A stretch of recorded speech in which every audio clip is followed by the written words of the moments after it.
Yeah. Do you need me to actually run down what happened in part 2 of the stream? Or should I just get started as soon as possible?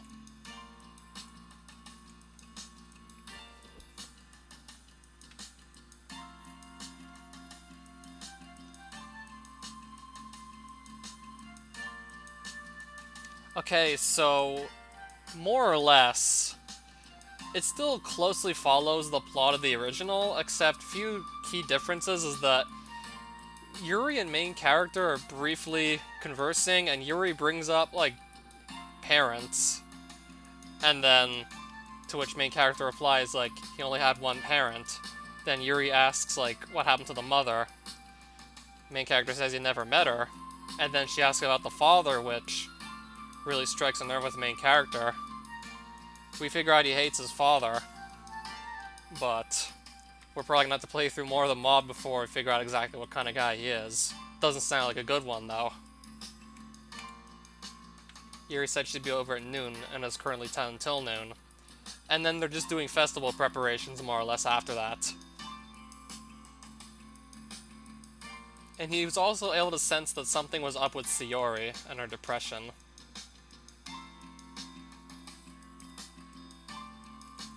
I'm also curious to see how she'll react today. She's usually so hesitant and shy, but that one day she was different. I'm not saying that in a bad way, it just caught me by surprise. It wasn't long before I feel the presence of someone at my door. When I open my door, I see Yuri standing out there, looking as if she was terrified of knocking. Yo, Yuri. Hi.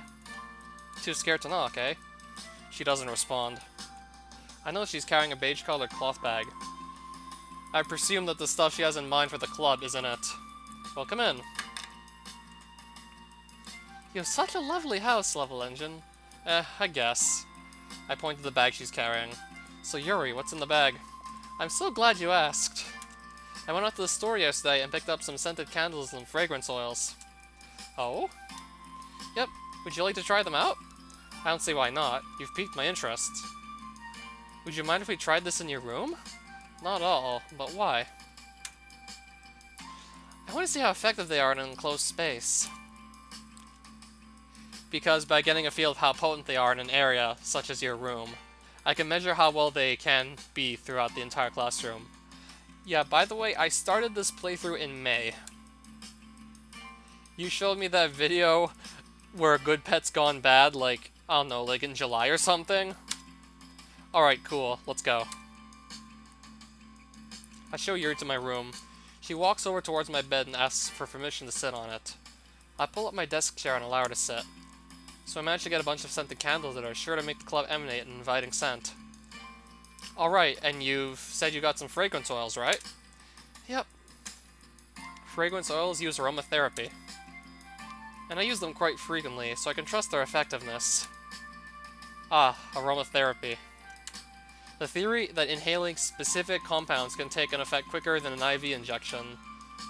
I say theory because that is what it is. I have not seen or read any scientific document proving its true effectiveness. They call it limited evidence. I've also heard that fragrance oils can be considered essential oils, which when applied to skin, can provide a slower, more mellow effect.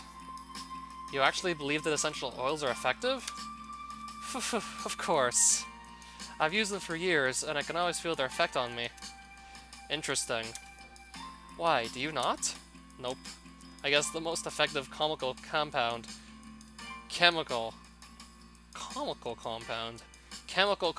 whatever, that I've experienced firsthand is CS.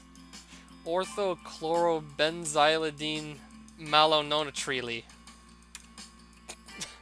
I have no idea what that is either, Yuri. In layman's terms, it is called tear gas. Dude, like, what is this guy's backstory? What backstory could he have had where he got involved with getting tear gas thrown in his face? You've experienced that? At my old school. I've been exposed to other types of chemical gases, but I guess those aren't important. Like that one gas you get when you mix two cleaning chemicals together? You're referring to sulfur mustard, commonly known as mustard gas. It causes blistering of the skin, the excessive production of mucus, which can be detrimental to a respiratory tract. I keep getting more and more curious about this guy's backstory, like just how bad was it at his old school? It can linger for days in normal weather conditions due to its potency and its volatility within almost any environment. And most of the time, you may not even know you're exposed to it due to its onion and garlic smell. I'm so sorry that you had to deal with that. Don't be sorry for something you weren't the catalyst to. But after experiencing those super dangerous and damaging chemicals, I don't really see any effectiveness to essential oils. Maybe I can change your mind. You're welcome to try. Would you mind if I lit one of the candles and oils here? Go ahead. Yuri places the candle on a convenient wax catcher onto my desk and lights it with a match.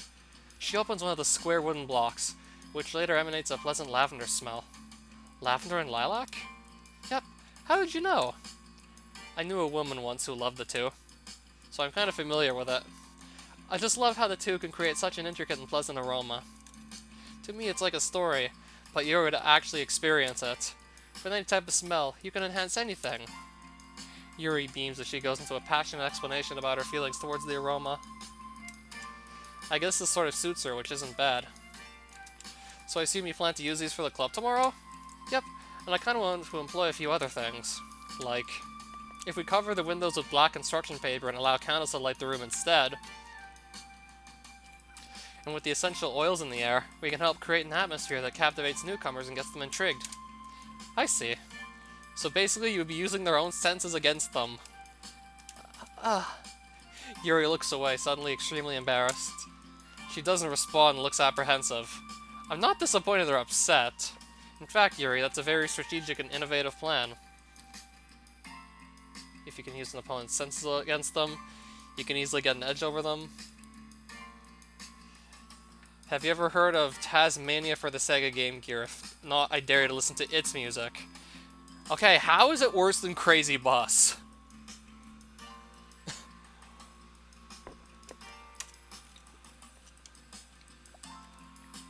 You think I put a lot of thought into this? Yuri smiles under a timid demeanor. To be honest, I don't even think you needed my help with this. You seem to have all figured out yourself. Well, yeah, I guess so.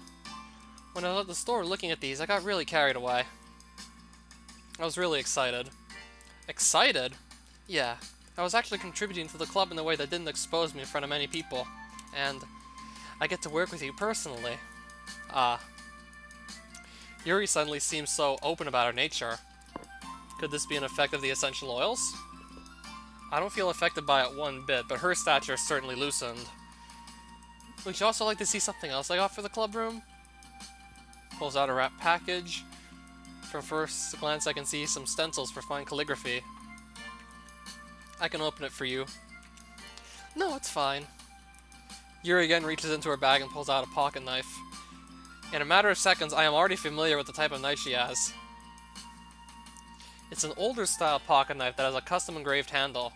Waves that are meant to look like the ocean are etched into the handle. The blade itself is of a pristine silver, with the blade sharpened. But if you weren't trained at the eye, you wouldn't have noticed that the blade has been sharpened. So Yuri must be very good at it. Which makes me think, that is no ordinary pocket knife. Well... Embarrassed, Yuri looks away. You're going to think it's weird. You kind of did draw a knife into my room without notice. I'm not scared at all, just wondering about it.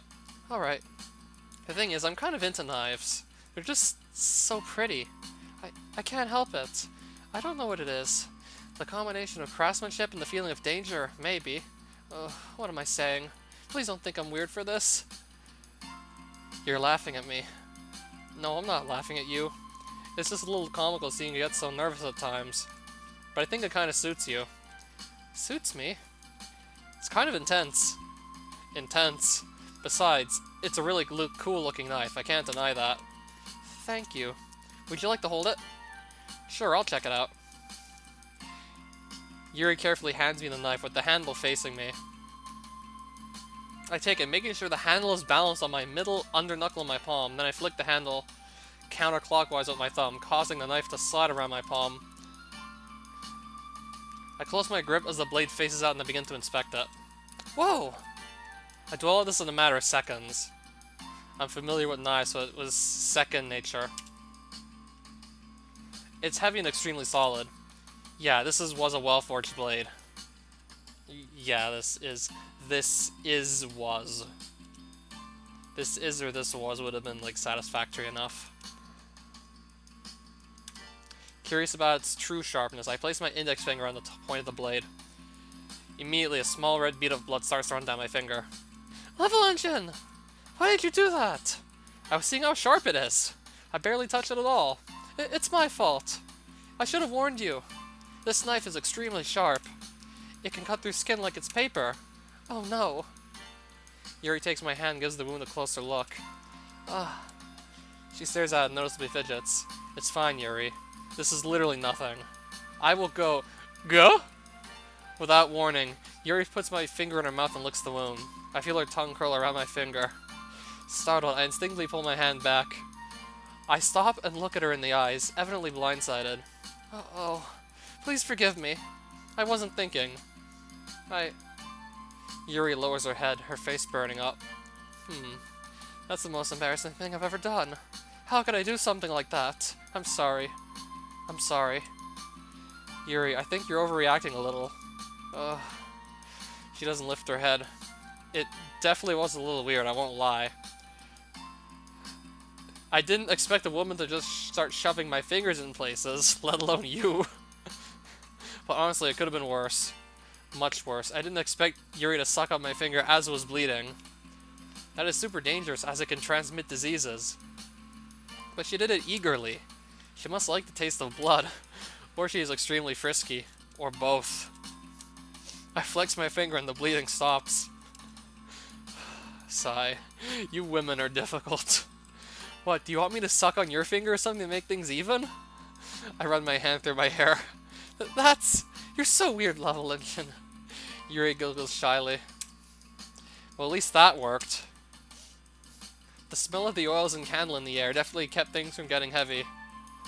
I return the knife back to Yuri's hands, where she opens the package and explains the purpose behind them. I was thinking we could take little sheets of these papers and ribbons and use them to decorate the doorway of the club room. We can write different phrases or characters on each of the slips of paper and hang them up with this ribbon here. What type of paper is this? It's origami paper, so that's why it feels odd. It is made of a different fiber than normal paper. That is to help it hold its form after it's folded, right? Yep. Can you measure lengths of ribbon and cut them for me? Sure. We work to complete our task, cutting ribbons, so on and so forth. I become thirsty. Yo, Yuri, I'm gonna get something to drink. Want something? I appreciate you asking, but I'm okay. Thank you. Suit yourself.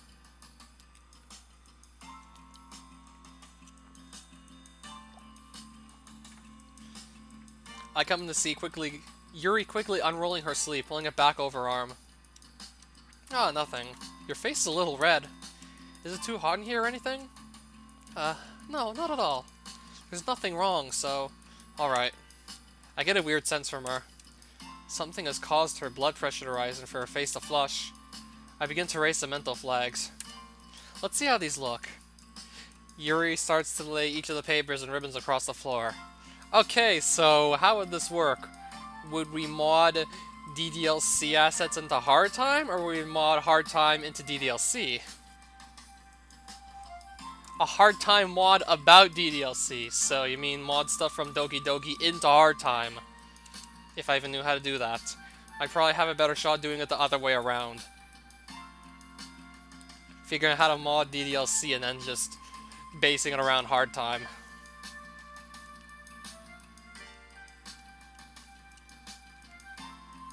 Yeah, like, I'm trying to imagine what each of the Dokis would get into prison for. I'm assuming you'd play as one of them. I'm trying to imagine how the hell that would work. That's Doki Doki Hard Time mod. Like, you pick one of the Dokis, like, everyone's a prisoner, I assume, and you just have to survive, interact with the other prisoners, try not to get on bad terms with. Normally they're friends, but I'm trying to imagine, like, you're playing as one of the Dokis. There's like the three other ones, maybe some other characters. I'm just trying to imagine how weird that would be as a visual novel. She seems to be observing them with great intellectual intent, but she makes eye contact with me and her confident demeanor crashes. I'm sorry if this feels too childish. It's fine, it's better than sitting around doing nothing. I'm also picturing how we're gonna represent the three different races like Hardtime had. You could be a white guy, an Asian guy, or a black guy. So I'm trying to imagine, like, what? Should we make it possible that we can make Yuri an Asian or black? Technically, she's already an Asian, technically, isn't she?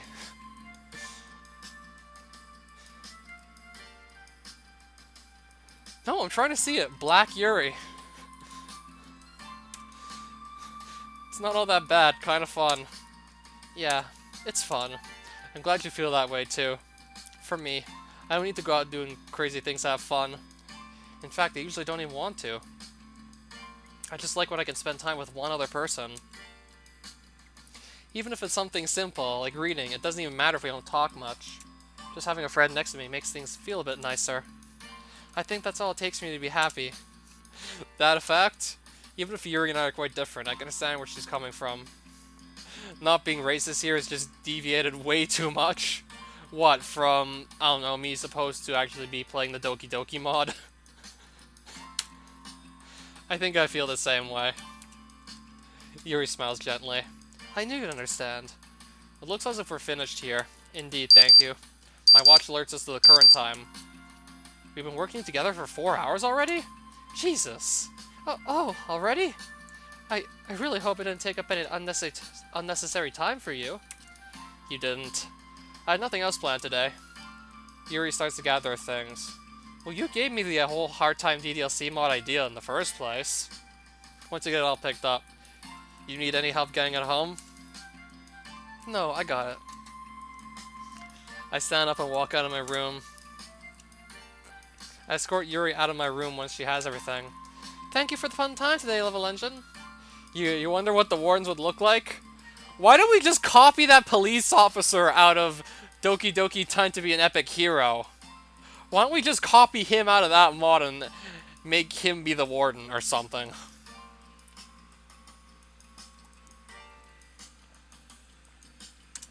Or just pick random pictures of police officers, cause fuck, I can't do like anything outside of hand-drawn art or just MS Paint.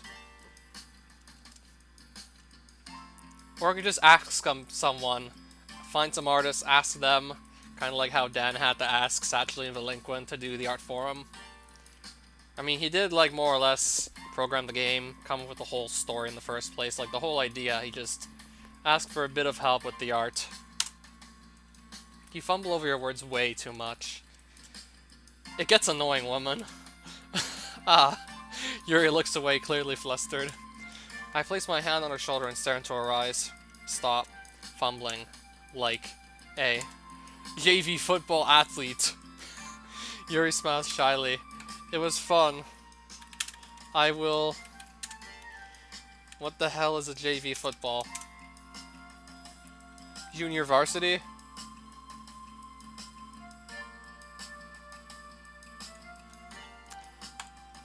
Okay, bye, Level Engine. Yuri departs and I sit down on one of my couches. Oh, what an afternoon. Yuri is super weird. Aromatherapy? Knives? Seriously, an odd combination for a girl of her nature. I will need to prepare for the unexpected with her. September 5th, 6:45, bedroom, so he's just waking up. It's the day of the festival. Okay, I'm interested. I perform my normal morning routine, so on and so forth. As I start down the sidewalk, I hear a voice calling out to me. Level Engine! I turn back and notice Sayori sprinting to catch up to me. Good morning, Sayori. Hi, Level Engine. Are you excited for today? Not really. Why not? Because I have to read a damn poem in front of people. You will enjoy it. Sayori, you evidently don't know me then. Did you even write a poem? Yes, I did. Good. Trust me, Level Engine, you will do great. Excuse me if I don't express an ecstatic attitude. I'm a little nervous too, you know. But I know as long as you and my friends are there, I can do it with all my heart. I ruffle Sayori's hair. You're an inspiration at times, Sayori. The bell rings, signaling the end of first period. The school decided that first period remains normally until the festival starts, so now I guess I have to ready myself to go help the literature club. Let's go do so. Sayori's gathering her flyers. Yuri's setting up candles and aromatherapy diffusers. Natsuki inspects the cupcakes she brought from home. Monica scribbles on a piece of paper at the front of the club room. Alright girls, who's ready for today? I shout out. I am super ready! As ready as I can be. Definitely, duh! I'm very excited for today, Level Engine. Good, because I am as well. I'm kind of excited too. They're not bad girls either, I'm just getting used to them. Yo, Yuri. Hi. Sayori went to hand out flyers for the club. We should be getting people soon. And knowing her, she'll manage to get a lot of people. You think so? We should probably get those letters on ribbons strung up. Right. Can you start doing that while I set up the candles and essential oils? Sure. As Yuri walks towards her desk, she tosses me the bag that contained the letters and characters written on the origami paper. We attach strands of black ribbon to each of them so we can hang them up on the door of the club. It's a pretty clever idea. And so, one by one, I begin to hang them up. While doing so, I peer over at Yuri every few minutes. She moves gracefully, with a smile that's rare to see on her face. She really enjoys this club.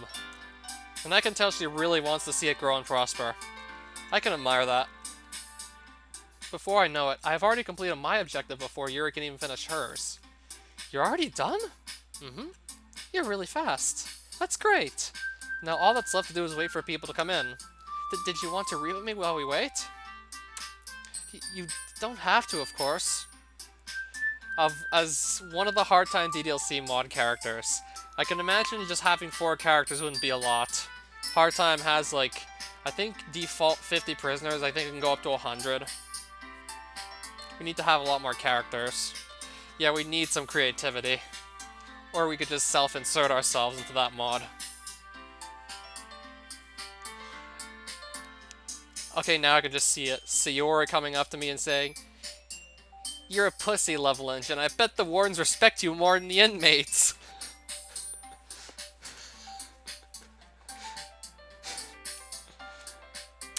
Sure. That feels nice. I will go and get ready.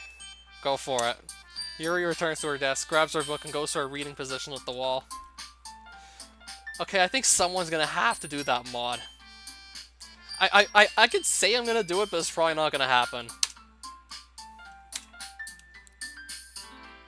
Just because I say it's gonna happen doesn't mean it will. More likely it won't. Okay, everyone. Sayori's on her way back with guests. Okay. We can do this. Correct, we can. Everyone, let's take a seat at our desks. At 5 desks moved separately to the front of the club room, each of the girls sit down. I take a seat next to Monica. We gingerly wait for students to enter the door. Alright everyone, here we are! Sayori walks in with a large number of other students accompanying her. They disperse around the room looking at Yuri's decorations. Some move over to Natsuki's cupcakes and admire them. Monica begins to get up and greet everyone. Natsuki, Yuri, and I remain seated. Sayori walks over to me and beams. Look at how many people I got! Great job, Sayori. I'm proud of you.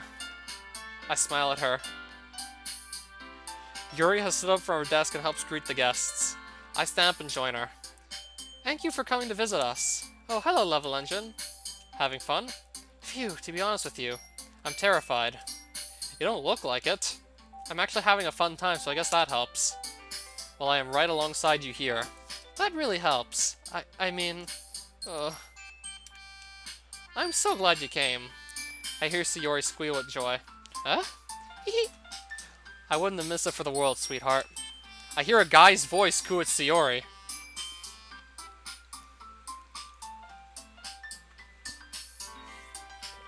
Say what? Level Engine! Meet my boyfriend! My friend, Kagan. He was interested in joining the club. Friend or boyfriend? Nice to meet. Go. It's you. It's you.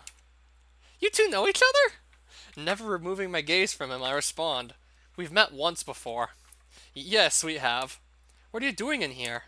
I'm a member of the literature club. What are you doing here? I'm here because Sayori asked me to check out the club. How very interesting. Is there something wrong here? I don't respond. He doesn't either. No, nothing at all, Sayori. With that said, how about you let me give your friend here the tour? That won't be necessary.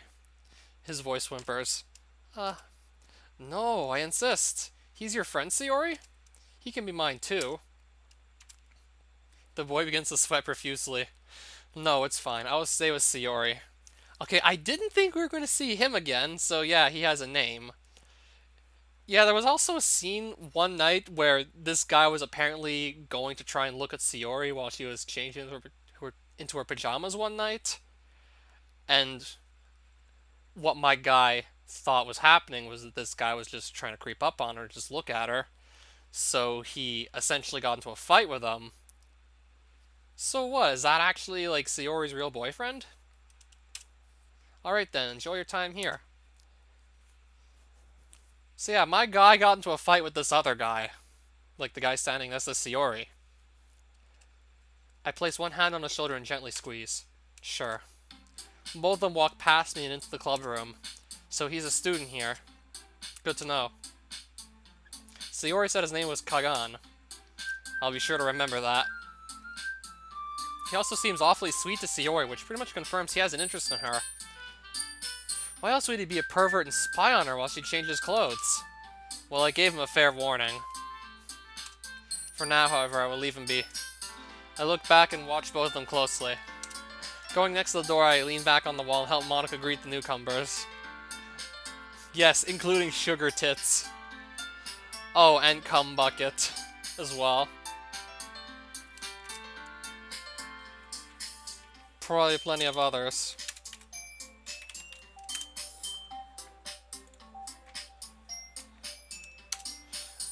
I want to thank you all for coming and being a part of our club for a short while.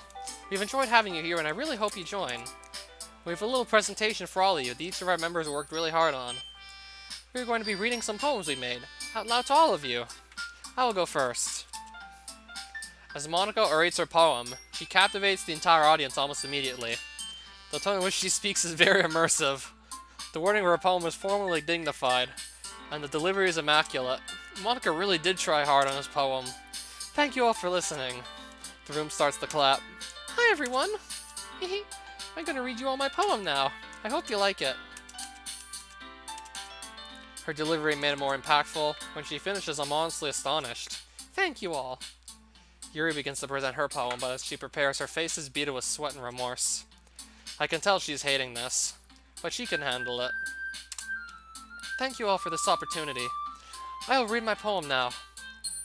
Yuri's poem was her normal style, solemn, thought-provoking, and detailed. Just like Sayori's, her delivery makes her poem stand out much more. Her words seem to have an actual impact on you. Her emotion and word choice only add on top of that. After finishing, Yuri's confidence dissipates. Thank you for listening. Natsuki reluctantly gets up. So I have to read you a poem, but it is good, so listen up. Natsuki starts, not leaving any hesitation. Her voice is courageous and proud. It complements the simplicity of her poem perfectly. She smiles while she orates her poem, showing she's having fun. I knew it. Everyone has an initial fear of public speaking. I even have it at times. Especially now since I'm next to present. So, what'll happen when my guy goes up? I take my position in the center of the room. Alright, I guess I'm the last to present to you all. What's with the piano music?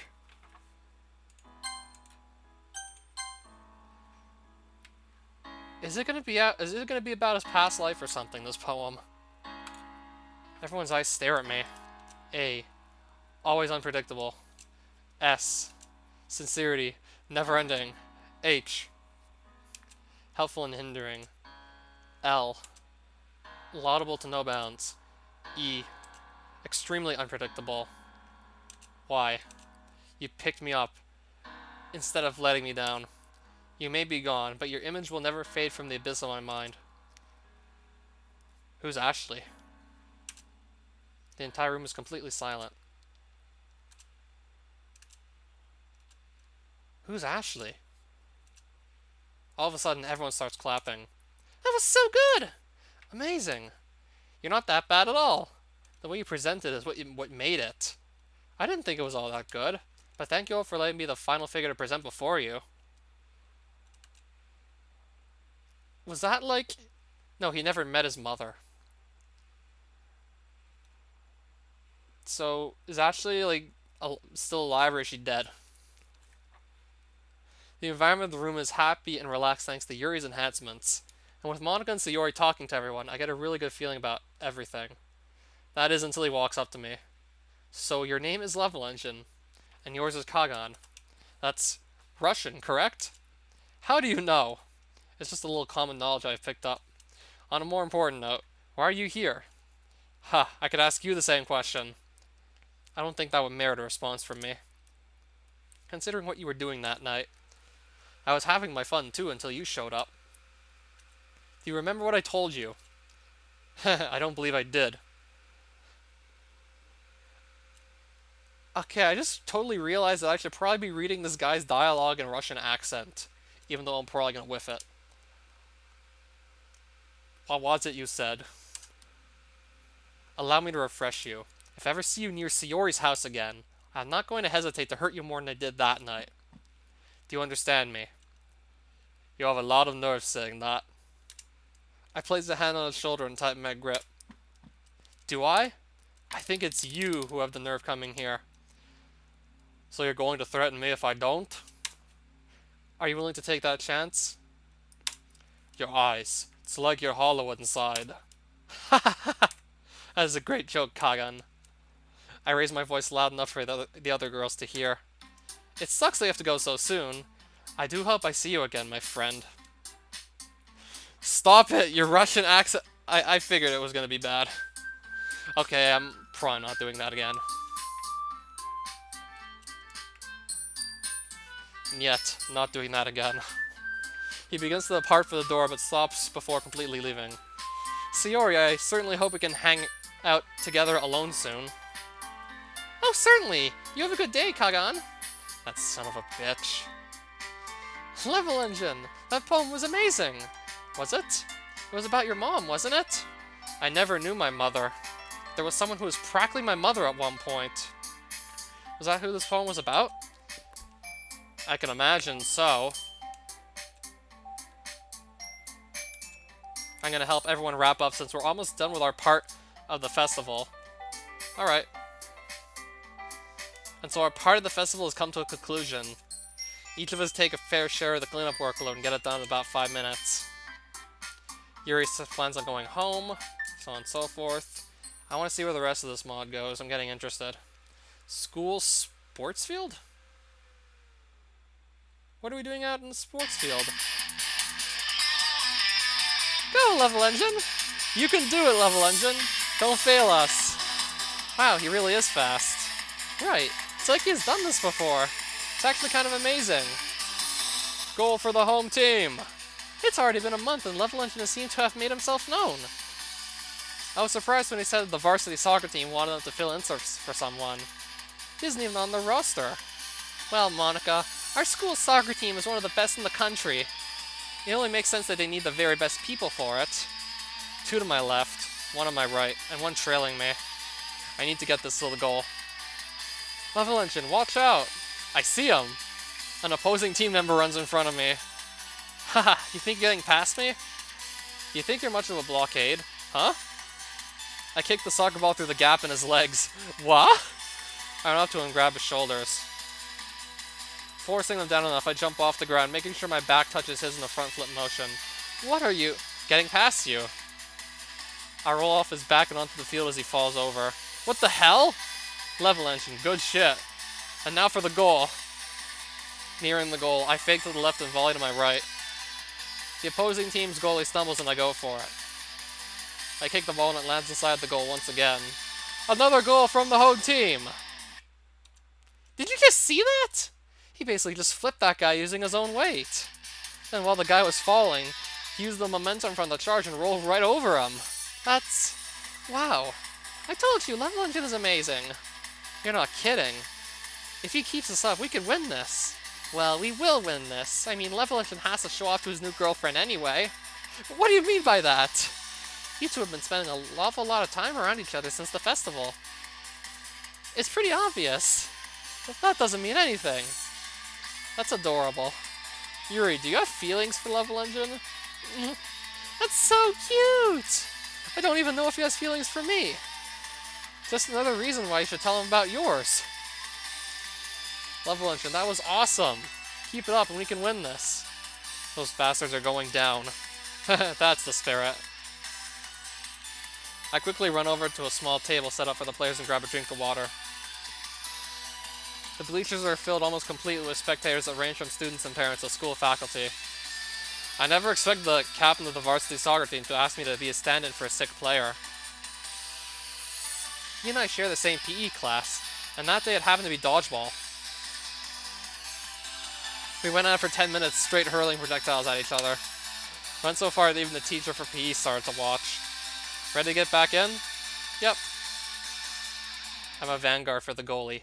The last round I was an attacker. It's good to mix up strategies every so often. It keeps the brain engaged and focused. Where do you think I could perhaps find... then again, maybe I could just go to the Discord server, ask what the song is, I'll probably get an answer and by the end of the day or something like that. I wonder if it's from a video game or something. Could be, but I'm not even sure.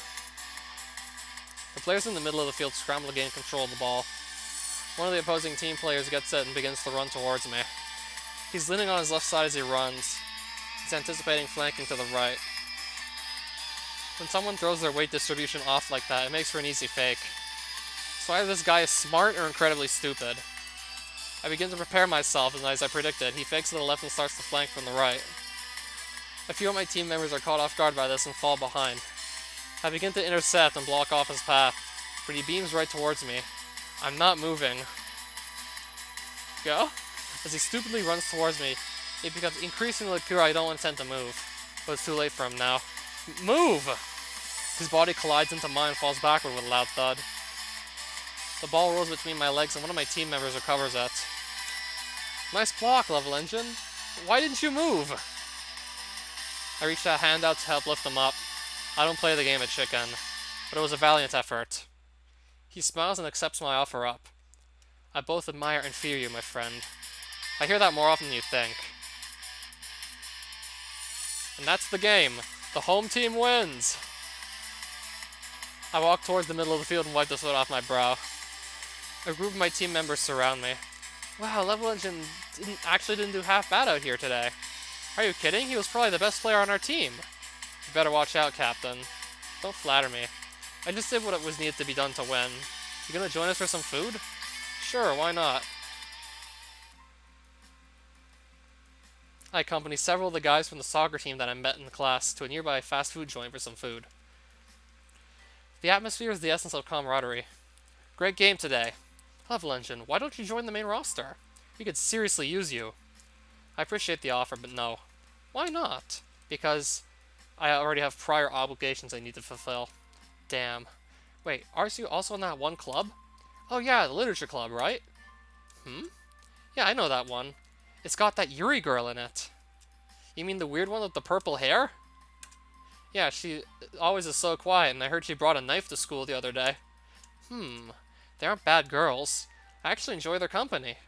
Oh, got a little harem going on there, Level Engine? I look up from my food. Not at all. I have enough respect for them to not consider such indecent things. Even so, that Yuri girl is a freak. Like, what type of girl brings a knife to school and reads those freaky books? That's enough! I slam my hands down on the table, causing it to shake violently. The other guys look at me shocked. None of you have any right to say that. I get it, we're guys, let's joke around a bit, but you don't know any of these girls or what they've been through. So you have no right to treat them with such disrespect. Alright. No need to go King Kong on us, Level Engine. Sorry for the outburst as well. Not like I can blame you. I mean, we are in a lot of the same classes. I see that girl with you quite a lot. It's only natural to be defensive for her. I guess so. We continue to eat like nothing happened. So, a club about literature? You find that interesting? Quite. Oh, so you're both a scholar and an athlete then. I'm many things, but I wouldn't say I was either of those. You run and move like you do that on a daily basis. Hell, even in PE, you're always the top performer. Yeah, when we're in class too, you almost always get perfect scores. How does someone like you even come into existence? Through blood. Lots of it. Well, the captain said you're more than welcome to fill in at any time for missing players of ours. Will you do it? I don't see why not. Door restaurant opens and Yuri walks in. Yuri? Oh, hello, Level Engine. What are you doing here? She looks around desperately, then fixes her eyes on me. Was looking for you. Me? I want to congratulate you on your victory. You were really great out there today. I mean, not that I was staring or anything. You're always so shy around me. Sometimes it's annoying, but I appreciate your congratulations. I also appreciate having you out there to cheer us on. You've always been there for me since you joined the club. I want to repay you. That sounded weird. I'm sorry. Yuri, respectfully shut up. You're working yourself up over nothing. I enjoyed that you came. Respectfully shut up. What's gonna be next? I just really prefer if you would be quiet. But you are correct. That had to have been like one of the most awkward things that ever happened in speedrunning, in the speedrunning community, like, period. Never mind just like at a GDQ, but like within the entire speedrunning community. Like how Caveman just completely shut Chibi down by saying those words to him. I mean, Chibi wasn't trying to be annoying or obnoxious or anything. He was just trying to lighten up the mood. Caveman was a little tense. I mean, who wouldn't be going up, playing their speed game, trying to just make sure they don't mess it up live in front of a huge audience. Chibi's trying to light up the mood, doesn't realize he's being annoying. And then eventually it just escalates to that. And then Chibi's just sat like, for like, just like with his head down for like next 30 minutes or so. And this happened on the poor guy's birthday. I mean, you can't help but feel sorry for both of them. Chibi getting shut down like that on his birthday. And Caveman having, like, this one opportunity to show how good he is at Tomba 2. Like, he had to get to the event physically. He had this one opportunity to just show his knowledge of the game, and Chibi's kind of throwing him off. Like, God knows how much time he spent practicing his game, and then he has that to contend with. You gotta feel for both of them. I don't know, it's just like, that moment though. Like, that's just so iconic. Yuri and I have been spending a lot more time together since the festival. We pretty much nearly finished our book, and she has been a lot more open with her fixation on knives. I've shown her a couple tricks with them, and she has shown me some of hers as well. I returned to the table, ignoring the other guy's hungry glares, and continue eating. I think that was like 2014 or 2015. I think it might have been like... I want to double check, see what year it was.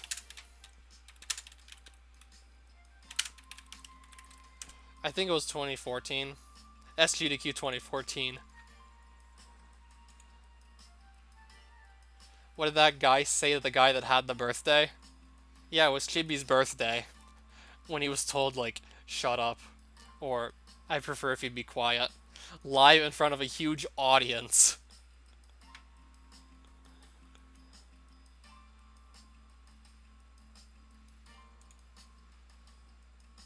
Yeah, it was Chibi's birthday, if I'm not mistaken. When that happened.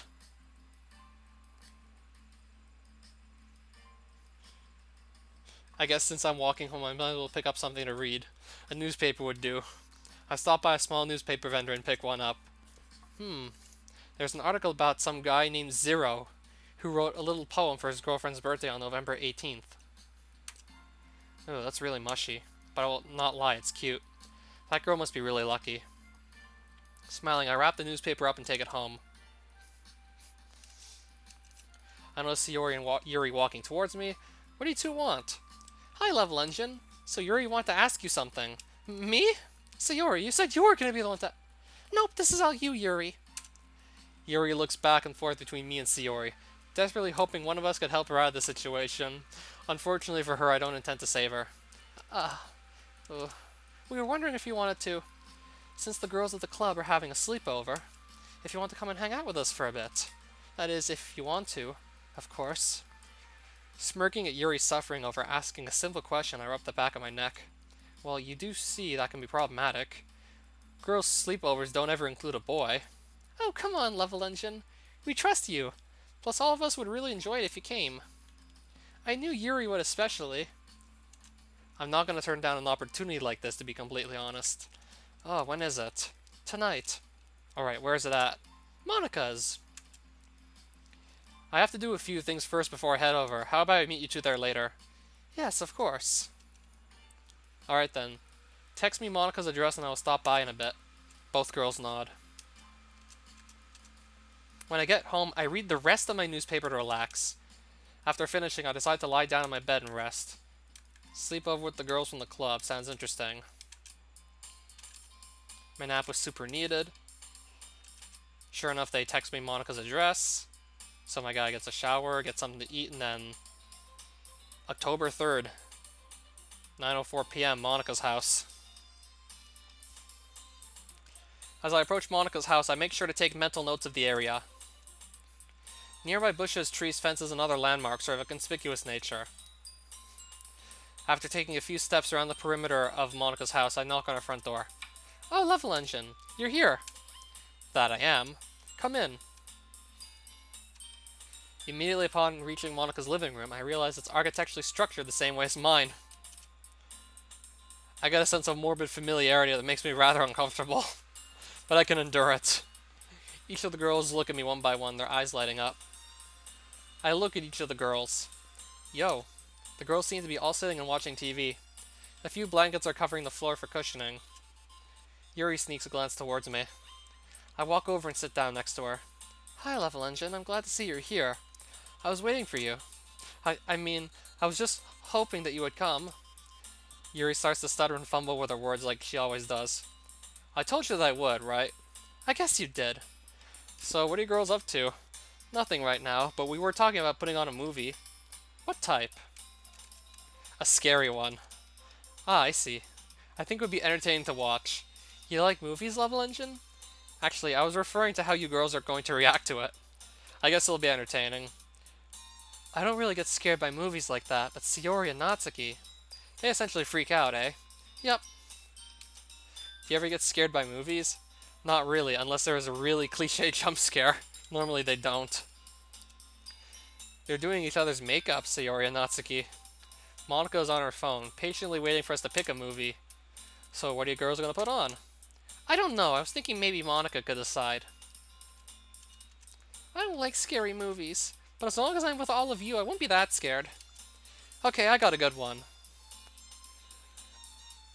Monika inserts the movie into the DVD player.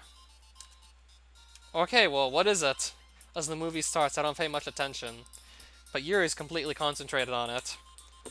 The story of the movie is pretty cheerful at first. A group of friends are at a beach having fun. But it turns dark really quickly when one of the girls separates from the group and gets forced into a van. That girl is getting kidnapped! She isn't even fighting back. That's what I would do. Sometimes, Natsuki, cooperating with your captor is the better alternative to fighting. How does the guy know this? Has he been kidnapped? Huh? What's wrong, Yuri? Nothing. Don't tell me you're scared. A little. I think about chuckling, but I suppress it. Instead, I wrap an arm around Yuri in an attempt to comfort her. I feel extremely odd while doing it, but I guess I should try something. If I didn't, I would be really dense. You're putting your arm around me? No, I'm trying to pickpocket you. Of course, I'm putting my arm around you. As the movie, she scoots closer and closer to me until our legs touch. Ooh. Oh, look at you two so close together. Flustered, Yuri frantically scoots away from me. Thanks, Natsuki. You ruined a potentially great moment. Sorry, Level Engine. I don't think there was anything to apologize for. I flashed Natsuki a fierce grimace. Oh look, even Level Engine is flustered. This is a first? Natsuki, not even I can say I'm good with intimate moments. But you clearly need to be educated on when to not comment on something. Oh come on, it was pretty cute, you know. You both looked pretty nervous. Natsuki, I didn't care or mind that Yuri was so close to me. In fact, I don't even think I'd even mind if she sat in my lap. Kya? Well then, how about it, Yuri? Why would... It's not like I would... Yuri's face is beaded with sweat and embarrassment. Yuri, I'm not gonna ask you to, so don't worry. Thank you, you're sweet. Yuri scoots closer to me. Yuri and I continue to watch the movie as if nothing happened. Love Lynch, I'm going to use the bathroom. Knock yourself out. Yuri stands up and moves quickly to the bathroom, taking her tan bag with her. It's been 10 minutes and Yuri's not come back from the bathroom. What is taking that woman so long? This must be one of my favorite parts of the mod here. I'm gonna go and see if she's okay. As I approach the bathroom, I hear strange noises coming from it. Weirdo. Are we gonna get a jump scare? I stop several feet short of the bathroom. It sounds as if Yuri is sucking in air through her teeth. There are some sounds like she is setting something metallic down. Next, I hear the faucet turn on. That burns! The door isn't fully closed. I can see Yuri hunching over the sink through the crack. I gently open the door. I don't think I want to gently open the door. Level Engine? Yuri's left arm is grievously slashed in several locations. Yuri? What are you doing in here? Don't ask me that question. Your arm is bleeding quite a lot.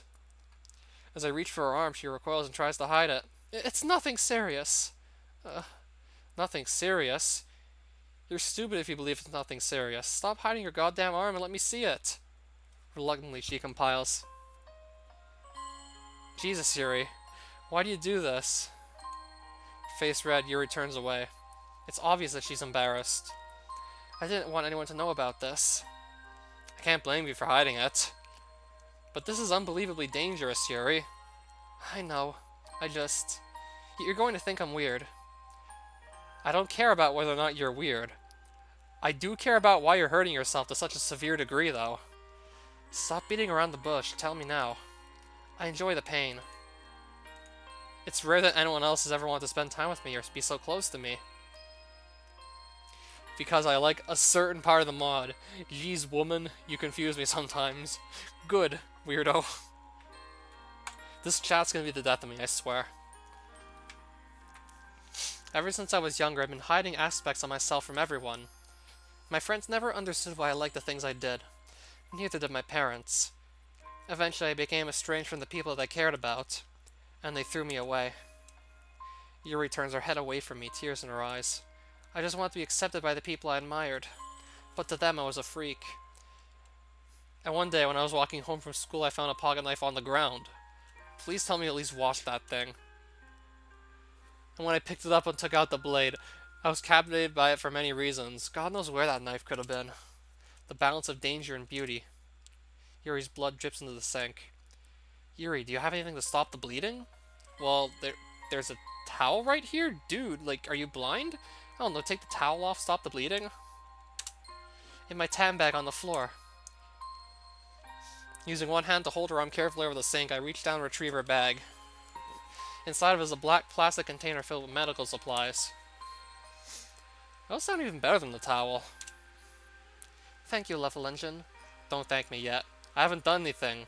You didn't need to do this for me. Oh, shut up. These wounds are extremely serious. I would be negligent if I refused to do anything. I can understand only feeling excitement or pleasure from something like this. You do?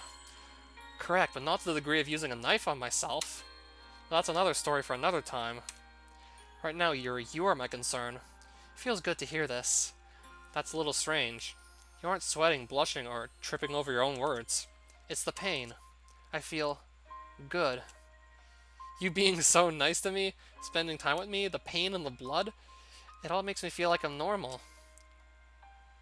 There are other ways of feeling like this without the risk of offing yourself.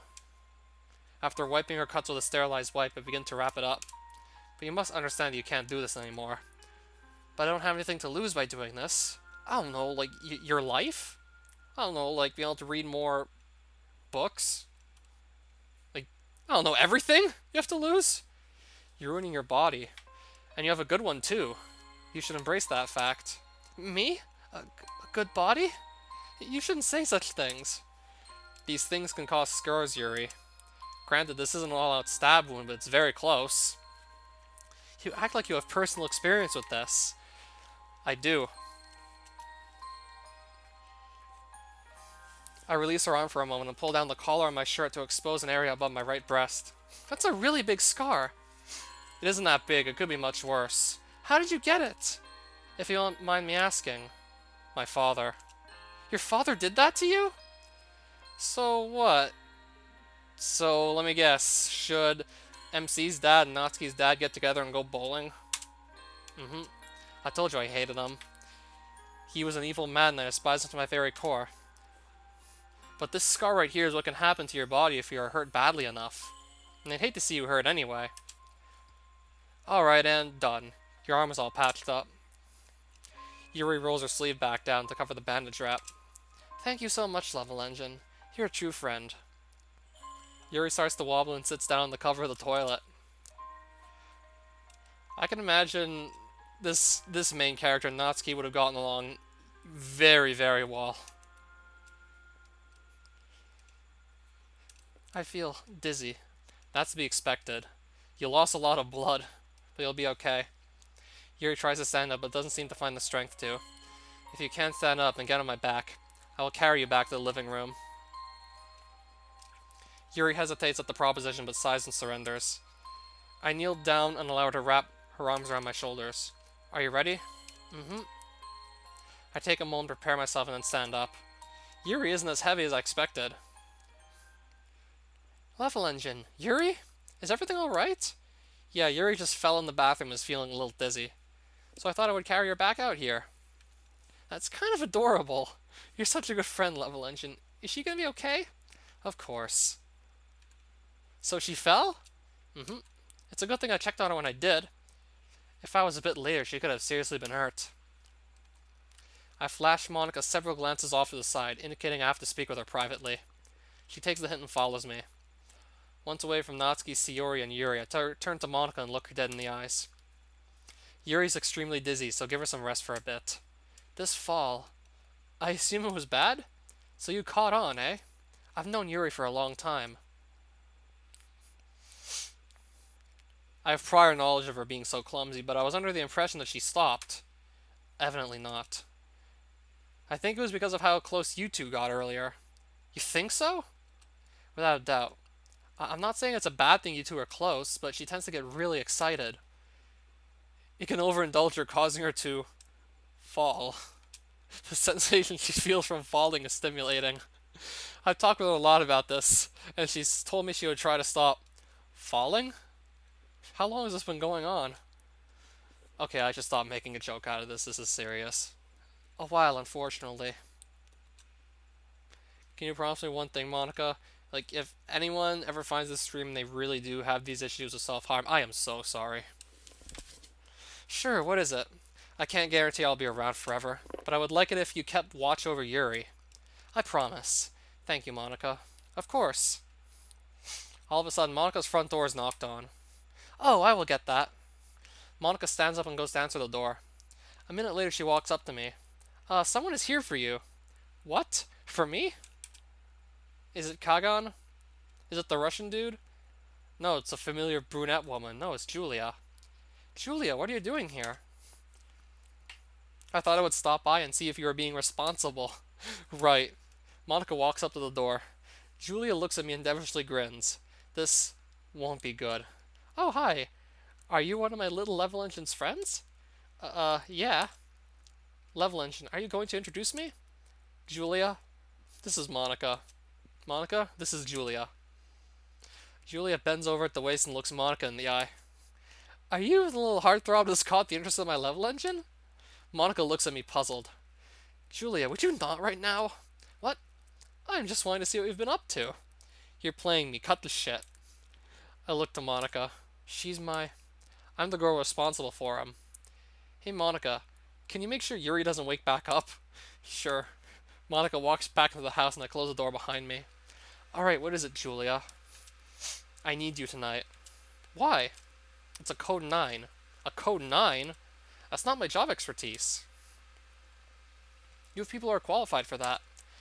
Don't tell me something that I already know. We've already expended those teams. And? No results. So I'm forced to resort to you.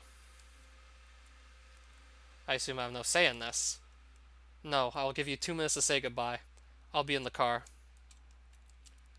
I walk back inside and say my goodbyes. 11 p.m., going somewhere unknown. As the car speeds down the road, I take a mental note of the surroundings. We've gone a little bit away from the city. Julia explained that I had something to do in a small town outside the city. At least that's what the paper says. We're almost there. Alright. Keeping my eyes closed, I go over the situation that was told to me over and over. I'm not normally called for situations like this. The fact that I was shows me admin is getting a little worried about something. I'd better remain on my toes. Okay, so I did make it back to my house. Waking up this morning was as difficult as ever. Last night really kept me up late. I shrugged the exhaustion from my system and go into my living room. Yuri texted me before I even woke up. She basically thanked me for helping her last night, and that she will text me later today. With some free time before me, I decided to work on some homework. I retrieved my backpack and spread some of the work across a nearby coffee table. While working, I think back to what happened last night between Yuri and I. It's good that I found out about this. I can't fully understand why she cuts herself because normally I would hear something like that for depression. But what she explained was that she gets too overwhelmed by emotion and nervousness. I asked her to refrain from doing that any further, but I don't expect her to hold true to that. You can't just ask someone to stop cutting. I'll need to find a way to help Yuri that is more than just me talking to her. Even being close to her at times can cause her to fluster. She's a timid and unpredictable girl, so I can't necessarily charge right into this head-on. So I'll have to beat around the bush. Oh, I hate doing that. But if it's for Yuri's sake, I can deal with it. I force all other thoughts out of my mind and continue to work on my homework. After finishing my work, I walk outside and meet Julia. How long were you going to keep me waiting? Until I finished what I was doing. You could have at least invited me inside. No, because I know that as soon as you get inside of my house, it's going to be a bitch to get you out of it. Don't make it easy for me to look for your secrets then. If we're going to play that game. Julia's eyes widen. No, no, no! Don't you start about that! Getting into the passenger seat of her car, I look out the window and lean back. Good work last night, by the way. So I have to tag along with you today because you failed to do all of your paperwork from last night? Don't make it sound so bad. We both know I was busy. I was busy. Whatever. I want to apologize again for ending your little fun streak early. What? If I recall correctly, you were at a girl's house last night with her friends, who were sleeping over. And? Don't get anyone pregnant, level engine. Don't make stupid assumptions. So what's about this Yuri girl? Huh? You and her are pretty close, aren't you? Where in the hell are you getting this assumption? I have my ways. You have a way around everything, woman. Next thing I know, you'll probably know the clothes I'm going to be wearing tomorrow. You're going to let me pick your outfits now? Aw, how cute. Dear God, no. You still haven't answered my question, Mr. Smartmouth. You're adorable when you lie. I'm just saying, however far you take it with this girl, make sure to take the right precautions. You know what I mean, right? Of course I do. I am aware of the limitations that come with my job. Buckle up, we have shit to do. October 4th, 6 p.m., kitchen. The sizzling of the steak emanates throughout the kitchen. It's an extremely satisfying sound. I worked up an appetite earlier. But I didn't do anything physically active. I was just a stand-in and pawn for Julia while she did paperwork. I still managed to get hungry. My phone vibrates as I flip the steak. It's a text from Yuri. Hey, I am here. Alright, cool, the door is open, just walk in. I walk over to my door and open it, Yuri waiting at it in angst. I told you to come in. Why are you still waiting? Right. Yuri reluctantly accepts my invitation. I close the door behind her and return to the kitchen, resuming my meal preparation. I press down onto the steak to test its tenderness. Yuri sits down at the kitchen table and places her bag on the floor. It's the same tan cloth bag she brought over last time. So, you're cooking steak? Not that I was staring or anything. Yeah, I am. I point to a plate on the counter next to me. This one is mine. The one I'm currently cooking is yours. You're making me food too? You didn't need to do that. I had an extra, so I assumed why not. Yuri turns away, her face flush. How do you like your meat? Medium rare. I almost blurt out, oh, it's a little bloody, eh? But for obvious reasons I stopped myself. Same as me. Yuri tries to reach into her bag a few times, but whenever I look over at her, she recoils. What are you hiding in your bag, Yuri? Nothing. I just brought something I think would be nice. What is it?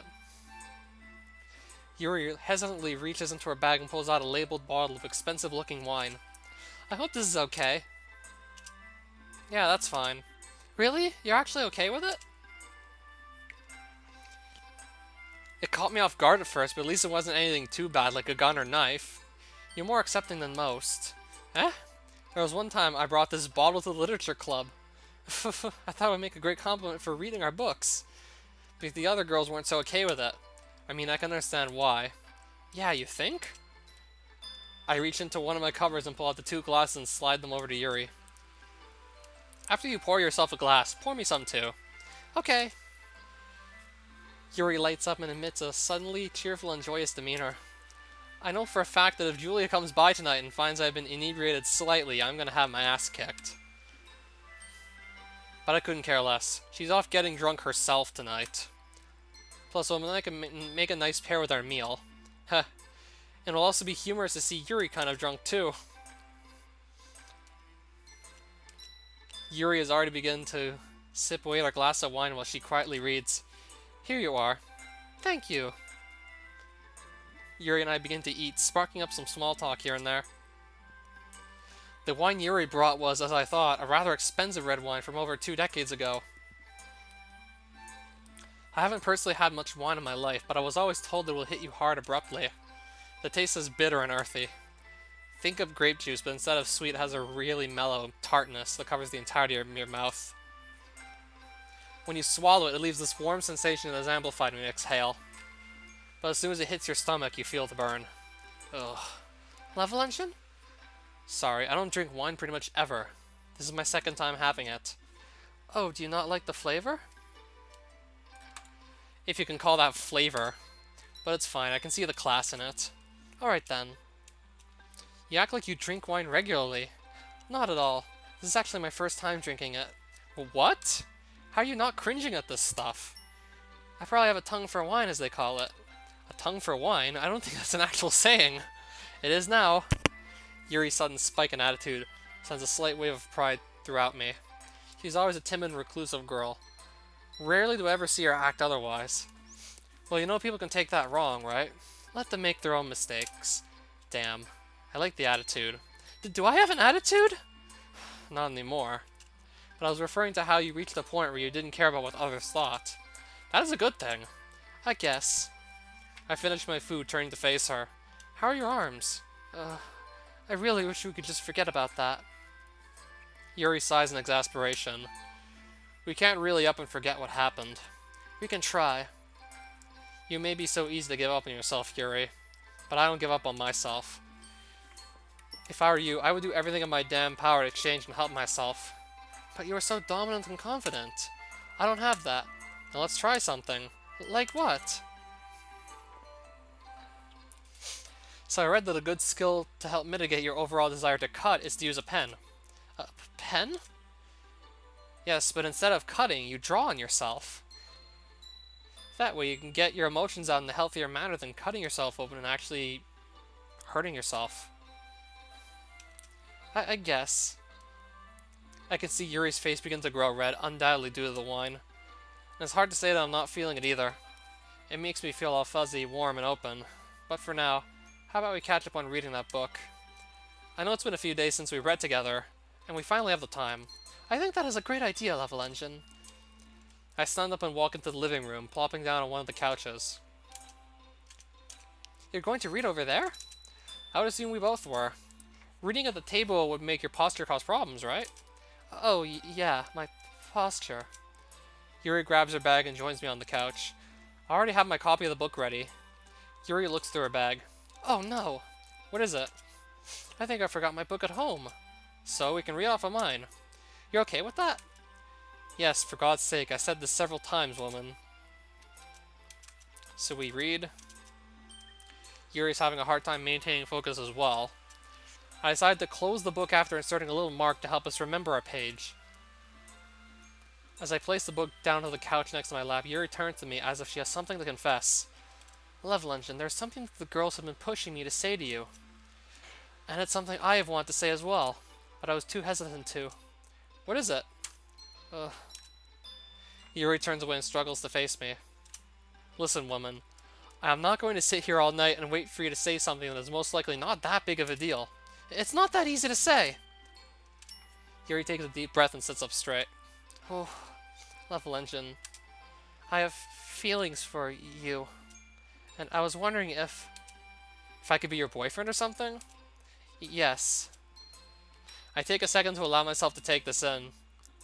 To be completely honest, I didn't even expect this from Yuri. I was expecting her to say something much different. Well, I might as well respond to this now. Yuri? Yeah? I am so taken aback by you asking me directly. I never really assumed you'd say that to me, but since you were so honest and blunt, I should be as well. Okay. Please say yes.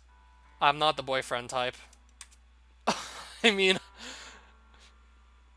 I don't even know how to be one. I'm not really a caring person. Oh, I see. Yuri sinks into her seat in the couch and almost looks as if she's on the verge of crying. The sight itself hits me harder than I anticipated. I struggle to find words to comfort Yuri. In almost any other DDLC mod you could imagine, like, the main character would have said yes. Listen, I wasn't necessarily denying your feelings, but I don't know how to be a boyfriend. I've never been in this spot before. It's okay. I knew it was going to turn out this way. What? You're such a confident, intense, intriguing, and attractive guy. It was almost overpowering for me to even remain in your presence for a while. I knew this was a doomed dream from the start. Doomed dream? Yuri, I just said I wasn't denying or even rejecting your feelings. I just don't know what to do. I've always been told what to do my entire life. The decisions I actually did make myself never pertain to my social or personal status. Those are always made for me. So to be given the privilege of such a big commitment like you have bestowed upon me is difficult to get through. We should see how things work out for us, okay? Alright. Yuri puts on a fake smile. The distress that her lavender eyes reflect makes me angry at myself. She gave her heart to me and I didn't even know how to return it. But I think this could have gone much worse. I scoot closer to Yuri, wrapping an arm around her and giving her a slight hug. I'm feeling a little tired. The wine is getting to you, isn't it? A little. She starts to sway back and forth. Yuri starts to stand up and loses her balance shortly thereafter. Yuri comes crashing down onto me, forcing both of us to the ground together. Gah? The back of my head burns from the impact against my wood floor. Yuri tries to lift herself off of me, but for some godforsaken reason, she can't. Yuri and I stare into each other's faces inches apart. Oh, Level Engine, are you okay? I'm fine. I fell. I don't know why. I got really dizzy, and... It's fine. At least you're alright. Thanks to you, I am. Yeah, I'm everyone's personal savior. Your elbow was digging right into my stomach. Would you mind? Oh, sorry. Yuri repositions her arm, but still remains on top of me. Normally, I would have thrown Yuri off of me, but something about this just feels right. Maybe it's the fact that I'm rather drunk. Yuri slowly begins to lower her face to mine. Sensing what is about to happen, I reach up and place a finger on her forehead, stopping her advance. Is everything okay? Don't give me that shit, you just tried to kiss me. Damn, I thought that would work. Wait, I was actually right? Hehe. Okay, listen. Us kissing right now is not an appropriate time. We both are drunk, and I have taken many different classes regarding sexual harassment and consent and all that stuff. You aren't even flustered at the fact that you tried to tongue punch me. I guess. There's a time and place for everything. But right now your knee is literally digging into my crotch. Please, for God's sake, remove it. I slide out from underneath her and help her back onto the couch. Yuri leans back onto the couch and closes her eyes. We should probably get you home. How? That is a good question. I can't necessarily let Yuri sleep over, for several reasons. Alright, I got it. I walk next to Yuri and lower my body down. Get onto my back. Huh? I didn't stutter. Get on my back. I will carry you home. Yuri reluctantly complies and climbs onto my back sloppily. When I lift her up, I realize she is a lot lighter than expected. With Yuri clawing onto my back, I walk into the kitchen and grab her tan cloth bag and sling it over my shoulder. Woman, at least tell me where your house is before you fall asleep. Alright, it's midnight. I collapse onto my bed. The alcohol still furiously circulating through my system.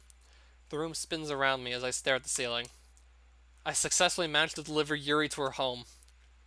We reached her doorstep and she was capable of carrying herself inside. I'm so glad to be in my bed. It's now a little past midnight and I am exhausted. I don't take a second further and I allow my body to shut down for the night. October 5th, 12 p.m., lockers. Lunch period has begun. As I put my first half of the day's textbooks away and retrieve the second, Sayori comes up and waves. Hi, Level Engine. Yo, Sayori. What do you need? I was wondering if we could eat lunch together today. Feeling lonely again? No. You were probably the one feeling lonely today. Sayori sticks out her tongue. Unlike someone, I am quite alright alone. But sure, I will eat with you today, Sayori. Yay! Oh, do you mind if we eat in the classroom today instead of the lunchroom? Why? No reason. I'm going into the lunchroom. If you want to go eat in the classroom, then go on ahead. But you said you would eat with me. In the lunchroom. Please? No. Sayori shifts inside of her shoes as she's hiding something. Will you just spit it out? What the hell is bothering you so much? It's... Tears begin to fill in Sayori's eyes. What is it? There are these girls in there. And they are really mean to me. They're mean? Well, people are mean, Sayori. You'll need to suck it up. Sayori pouts and looks at me like she's a scared puppy. Whatever those girls are doing to Sayori really has her adamant on avoiding them. And to see this coming from an eccentrically bubbly girl kind of irritates me. Fine, I'll eat with you in the classroom. But seriously, don't expect this to be on a daily basis either. Really? Yes, but you need to do me a favor in return. Show me who these girls are. What? No, I can't. Why? Because if you say something, the girls will be mean to you too. And I don't want that. Anything that some bitchy high school chicks say won't bother me, I assure you. I've heard much worse than what they can say. Sayori hesitantly guides me to the lunchroom and points to a group of girls at one of the benches. I studied the girls carefully and then depart to an empty classroom with Sayori. Sayori returns to her cheerful self when we sit down at the two desks together. But I can still tell she has some underlying sense of sadness because of the bullies. How could someone bully Sayori? I mean, I haven't necessarily been nice to her, but not to the point where I'm bullying her. I look down at my tray of food. Beef stew with potatoes. Sayori's is a peanut butter and jelly sandwich with animal crackers and a strawberry milk carton. Strawberry milk? Wait, that's a thing? As I begin to consume my melodramatic meal, I ask Sayori a burning question. Sayori, something has been on my mind since you told me about those girls. What were they doing to you? Do I have to tell? I'm not forcing you, but I would appreciate it if you told me. What are you planning to do? Don't worry about it, Sayori. I'm just curious why anyone would bully you. What does that mean? From what I've observed, you were liked by pretty much everyone in the school. But these girls specifically have some vendetta with you. I could tell you, but you can't laugh or be a meanie. I'm being completely serious right now. We were in gym class and I was changing back into my uniform. And they saw me naked and made fun of my... Sayori looks down at her chest and adjusts her blazer to cover her breasts. They were saying that I wasn't big, and I should be ashamed of myself, and I shouldn't act happy all the time and just be normal. Which I am normal. Quite the contrary, but please continue. Then they started to laugh at me, and they took my change of clothes and made fun of my undergarments. It made me really sad. I want to run home and cry. I think I've heard all I needed. What are you going to do? Are you going to be like some bat guy and capture those evil vixens? No. Am I some joke to you? I thought it was funny. There was this whole scene with Yuri. She confesses, but like, my guy doesn't actually know how to confess in return. He says like every decision that's been made for him for his entire life was pretty much made for him by someone else, so he didn't know how to return the favor.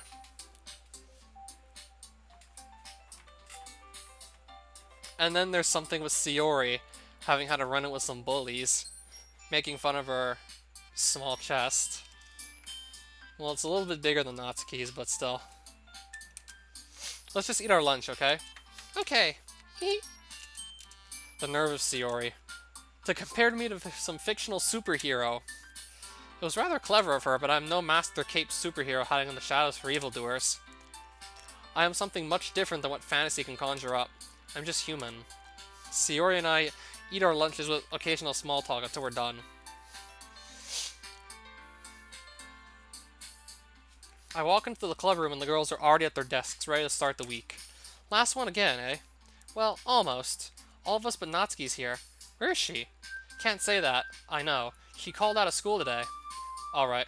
So what's on the itinerary? I was thinking we could kind of take it easy on our events today since Natsuki's gone. I know that she would be pretty upset if we had fun without her. Yeah! So with that said, why don't we all sit down and kind of chat for a while and maybe read? Anything productive and related to literature. It's sure to be fun if we all partake in it. Monika's voice emanates around the classroom with an electrifying excitement. Oh, I have an idea. What is it, Sayori? Why don't we all tell stories? Stories? What a fantastic idea, Sayori.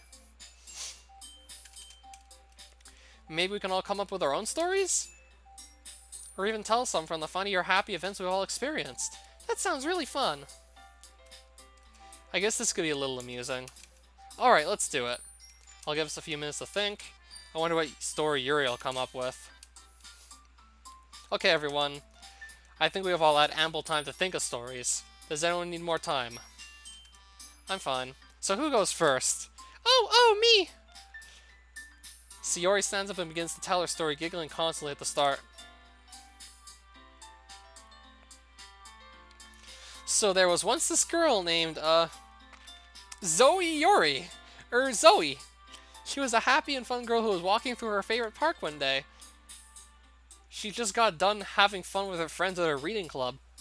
But before stopping home, she went on a nice walk.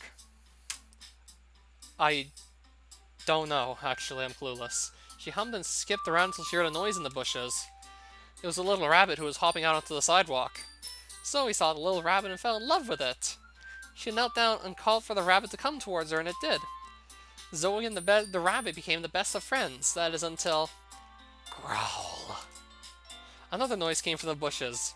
The next thing she knows, a large hairy monster comes out from behind a tree. Roar! I'm gonna eat you, woman! Zoe and the rabbit got scared and ran away from the meanie monster. Wait. Sayori. Was I supposed to be the monster?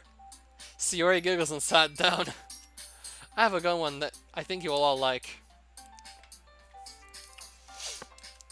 Sherry was walking through a decrepit, abandoned house. She had been running for a long time now and was getting tired. The man pursuing her, growing ever so close. Sherry was scared and she didn't know what to do. The maniac just appeared out of nowhere, almost as if he was a ghost himself. The torn and rotted wood of the corridor she traversed was barely able to conceal and mute her movements. She pleaded with her god that he would not find her. Her very worst fear would come true if he did.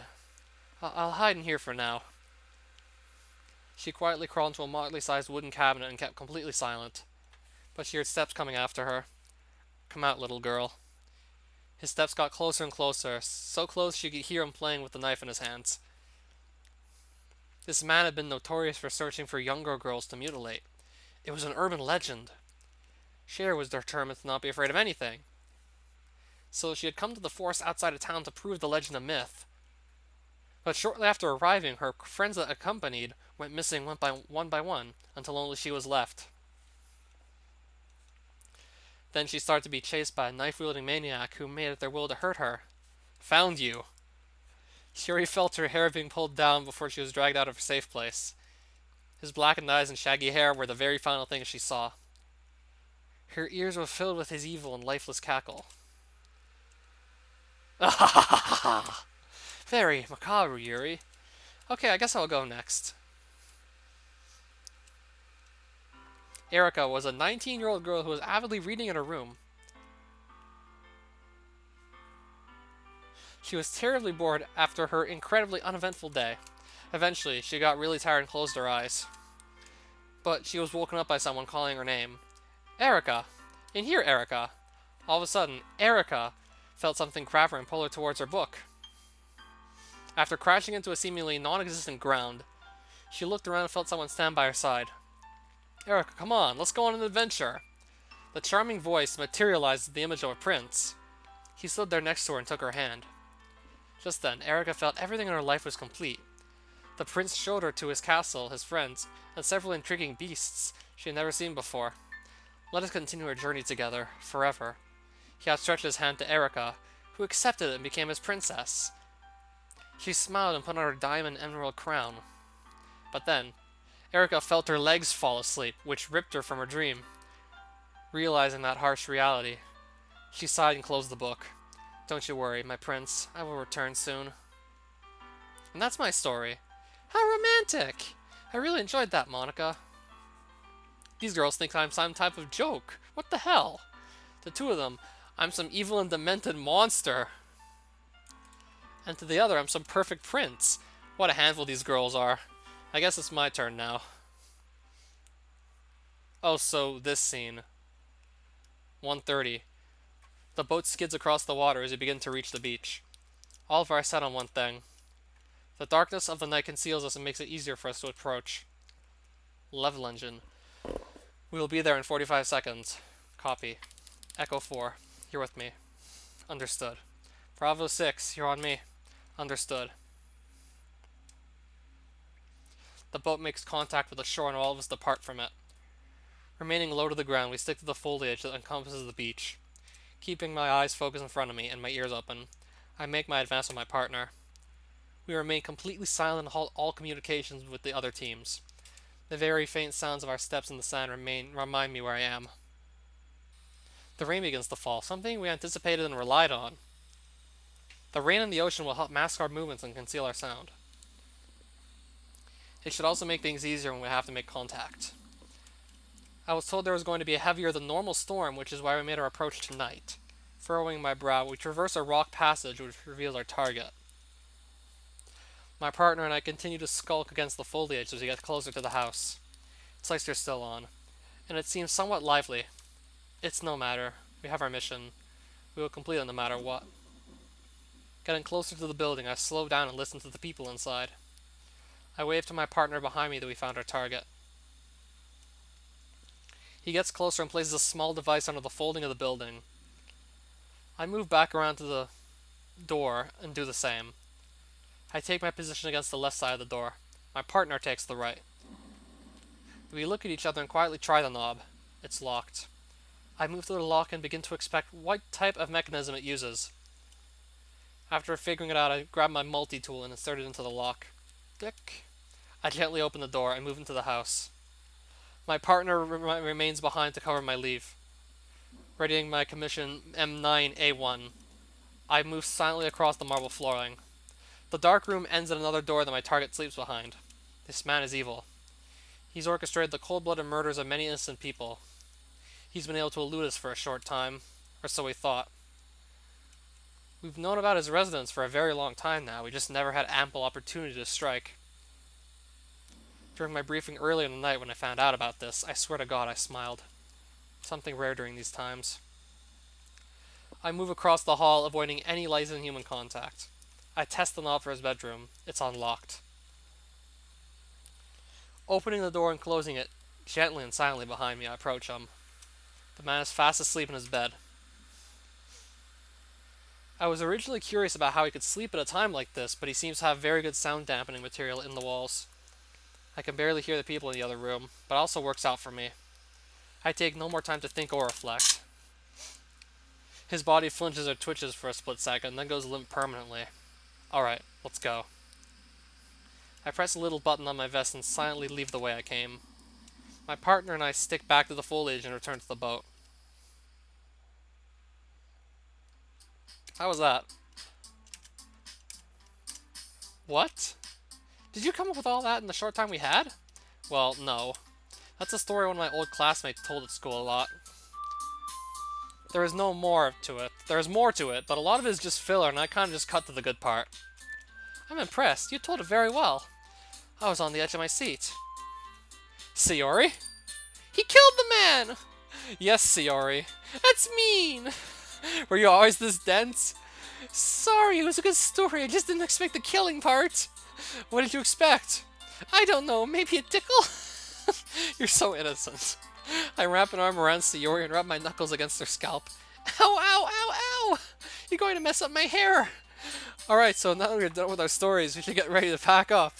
He's a cold-blooded man who has orchestrated the killing of many innocent people. And Sayori expected a tickle.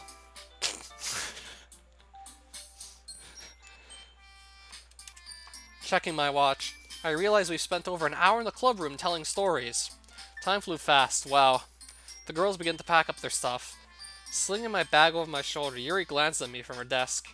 Oh, level engine. Sorry, I didn't mean to stare. It's fine. Yuri has acted hesitant and apprehensive around me ever since she confessed her feelings. I can't say I blame her either. I feel a slight twinge of sympathy for her, but I dismiss it. I'm going to head out now. You okay? Yeah, I'm okay.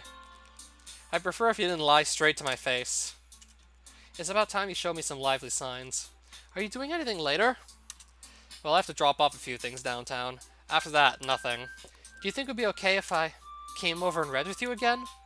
I think that last night wasn't very proper. I agree. How about this? Later tonight, just head over to my house. A key? It's my house key. I won't be home for a while, so head over, and if I'm not home, feel free to let yourself in. Are you sure that's okay?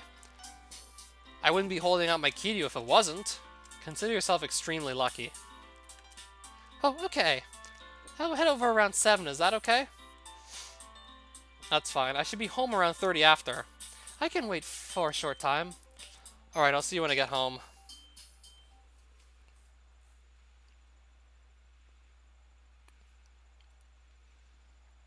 "7 p.m. Street. I happily hum as I travel to Level Engine's house. Oh, this is Yuri's point of view now. Level Engine's idea to draw on my arm instead of cutting really helps. It makes me feel good. I haven't really had anyone to care about so much.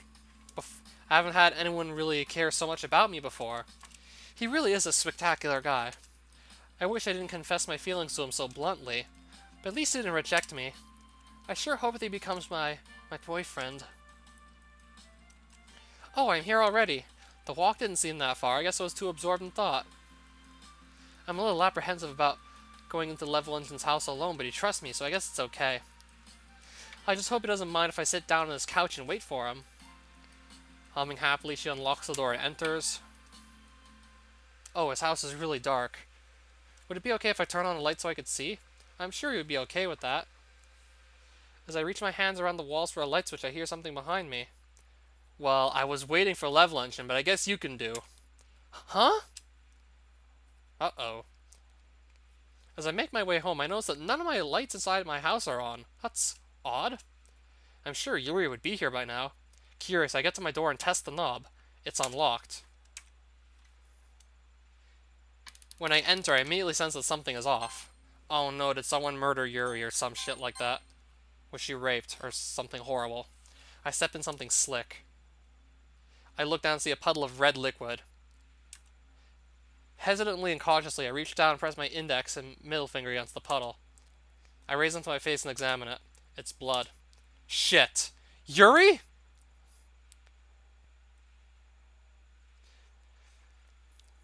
Millions of scenarios race through my head as I stare into the puddle of blood on the floor, each one more nebulous and violent than the last. What the hell happened here? Did she do this to herself? No, that's not possible for this amount of blood. And it wouldn't make sense anyway. Someone must have harmed her, and by the amount of blood in this room, it happened right here. Who would break into my house? Why would they attack Yuri instead of me?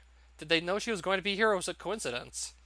Damn, I don't have time to ask these questions. Another thought pops into my head. It's entirely It's entirely possible the person who did this is still here, and Yuri too. I need to quickly search this house just to be sure. I walk into the living room, which is faintly illuminated through the windows facing the street. There are no apparent signs of a struggle. After a brief walkthrough of the room, I return to the entryway and head towards the kitchen. I slow my breathing to reduce noise levels as I stride over to my kitchen. My eyes dart around the room as I enter, searching for anyone crouched among my cabinets or any knives missing from my knife block. There are no apparent signs of foul play. Ascending the stairs slowly and quietly, I keep my guard up for any shadows or movements at the top. After reaching the top and quickly glancing around, I approach my bedroom door. Leaning in, I press my ear against the door to listen for any movements. The only thing I can hear is the constant throbbing of my own heart. Slowly, I turn the doorknob. I'm entirely prepared to fight for my life and Yuri's. The door softly creaks as I press on it, swinging it open, and nothing. Nothing seems out of place in my bedroom. No signs of struggle, no ransacked areas. Turning on the flashlight on my GP phone, I creep over to the doorway of my bathroom, making sure to remain as silent as possible. I press myself into the wall just outside of the door. I just need to be sure. Quickly, I lean out into the open doorway, shining my light in all the key areas of the room where someone could possibly be hidden. No blood, no signs of life. My shower curtain is closed. What if the bastard is behind it? I slowly move to my shower and prepare to pull the curtain away. Gah? I feel something slam against my head and right shoulder immediately after I swipe the curtain away from the wall. My left hand clenches the curtain and completely rips it from the curtain rod, flinging it across the bathroom. I lash out with my right hand in a fist, which strikes the shower wall and produces a loud hollow thud. I can't see what hit me, but I'll be damned before I allow them to hit me again. I step back to create distance from my attacker and analyze the situation. That's when I realized that my attacker was a shampoo bottle. I must have knocked it from the hanging rack beneath the shower head as I ripped the curtain away. God damn it. There's no one here. I go back to my living room. Where is Yuri? The blood on the floor is dark. That means it's been there for a little bit. It would be a brighter shade of red if it was fresh. It lost all of its warmth, too. Out of the corner of my eye, I notice a slip of paper lying neatly on top of my sofa. Immediately as I approach it, I notice a few drops of blood and sweat covering it. My heart sinks as I pick up and read the paper. Dear Level Engine. What, did someone pee on it too? By now you've probably already noticed that your precious Yuri has gone missing. You've been a pain in the ass to me for a very long time. Now I'm going to be a pain in your ass. Why don't we play a little game? I want to have some fun with you and Yuri. I want you to follow my movements. I want you to follow my movements. You will do everything I ask of you, and you will do it right if you value Yuri's safety. Go to your friend Sayori's house and check her mailbox. I will have something for you. My theories and assumptions are now debunked. The vision of Yuri's body slumped over, bloody and lifeless, leaves my mind. But a new one takes hold and overcomes me. I study the handwriting very carefully, in a desperate attempt to conclude a familiar type of writing style. It looks like Yuri's, but it isn't hers. Damn, whoever this is, for toying with me by playing a game. I try to keep my mind off of what could happen to Yuri if I fail this, but the dark thoughts force themselves in anyway. I should go and check Sayori's mailbox. Worried about Sayori's safety, I quickly approach her house. But up in her room I can see her moving about, so she is safe. Good. When I get to her mailbox, I open it. A white flip phone and piece of paper sit inside. Glad to see that you're following directions. You're good at that, aren't you? Oh, and you're probably wondering, no, I haven't harmed your other girlfriends. I don't intend to. Besides, you'll do that eventually, eh? You always do, Level Engine. Next, I want you to take the cell phone with this note and call the following number tonight at midnight. You don't want to be early or late. It's not uncommon for cell phones to be used as miniature bombs. When I'm sure of no ironically suspicious attributes about the phone, I place it inside of my pocket. Checking my watch reveals it is a little bit before 8 p.m. 4 hours I have to wait to call this number. Might as well look around for anything I can find useful until then. Looking around the exterior of my house, I see absolutely nothing out of the ordinary, which sends a new wave of concern over me. I'm usually very observant when something is out of the ordinary around my home. I'm trained to be observant, but so far I don't see anything attention-catching. Walking completely around my house, I feel something different as I step. What is that? I crouch down onto the ground and gently run my fingertips across the dirt. A footprint. Thank God. Grabbing my phone, I turn on the flashlight and try to get a good picture of the print. It looks like a shoe size around the same as mine. I shift my position and place my foot next to the print to compare. They're an unimportant difference in size, nearly the same, but the tread is different than mine. So that confirms this is not my print. I notice several more of the prints. Surveying them carefully and quietly, they lead me to no important information. It's almost time to call that number. I've taken care of the blood on my floor with proper measures that I was trained to take care of. I grabbed a sample just in case. The frustration inside of me has definitely escalated into a much different emotion. I wouldn't say anxiety, but around that area. I'm worried for Yuri. Who and what happened to her? I should have just walked Yuri here. I shouldn't have had her come alone. I know this. I grip the side of my counter hard enough to make my knuckles turn white. I haven't told the other girls about this yet. I don't know how I could or would. Jesus Christ, what I've gotten myself into. Alright, it's time. I dial the number that was written on the note. Is it anyone this guy knows by any chance? Hello? Yuri? Yuri, it's Level Engine. Level Engine! No, no, no, no. What's wrong? I don't... Yuri cries over the phone, effectively shutting down her sentence. Yuri, are you okay? I need to know. Go on, tell him.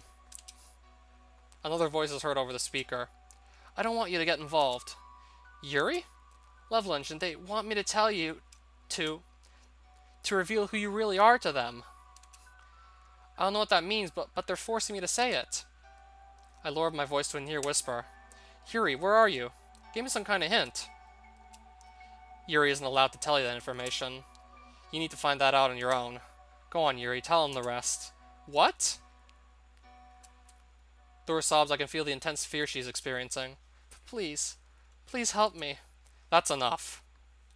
I heard a loud crash over the phone and Yuri goes silent. Yuri? Alright, Level Engine, I think you have spoken enough. I swear to God, I'm going to rip you open when I find you. Let's not dream of things that can never be. You're not that stupid. And you certainly aren't going to endanger Yuri by doing such a thing, are you? For once, you're not the one in control here. I want you to reveal who you really are to us, Level Engine. You already seem to know who I am. Why do you need more? You're a mysterious guy. I have an interest in who you are. I have an interest in what you are. And how do you suppose I do this? You'll think of a way. Alright, good night. I'm probably just gonna stick around to see how this whole plot twist goes.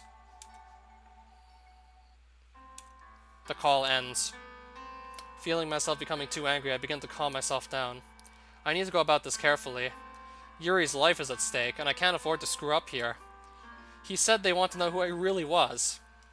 I certainly hope it isn't regarding my job. Then not only is Yuri's life at stake, so is mine.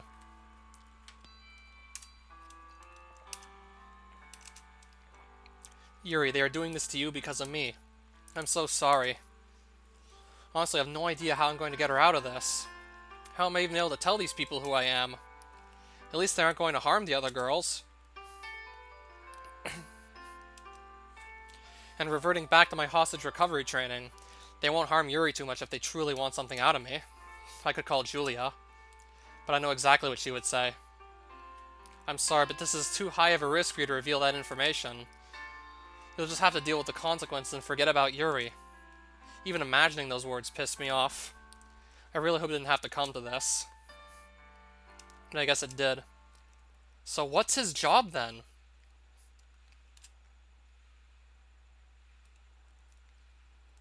So it's like 9:33 p.m. classroom.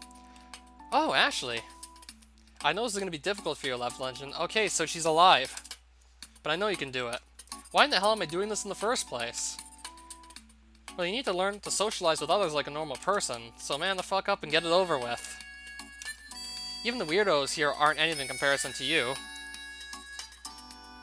I understand what you went through with your father, but please try to overcome those emotions and try to socialize normally. You're not a child anymore. And you know I'm not going to treat you as one. You become a stronger man every day. Please, for me, try to put those emotions behind you. I won't make any promises, but I can try to do it for you, Ashley. I really want to see where this is going to go. Alright then, is this sappy love shit over? Indeed. One of my class instructors walks into the room and places his fiery gaze onto me. Ashley waves and walks out of the room. Alright kid, get the fuck up and get outside. We're doing some incentive training. Yes sir. Is this a flashback to like what things were like in his old neighborhood? It could be. Placing my hands on my desk, I slowly stand up. Let me actually see what the date was.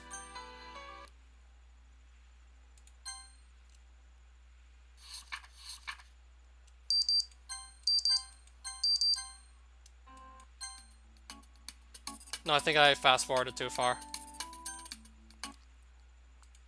So yeah, something is definitely off. I want to see where this whole thing goes. So what is this job that my guy is being forced to reveal?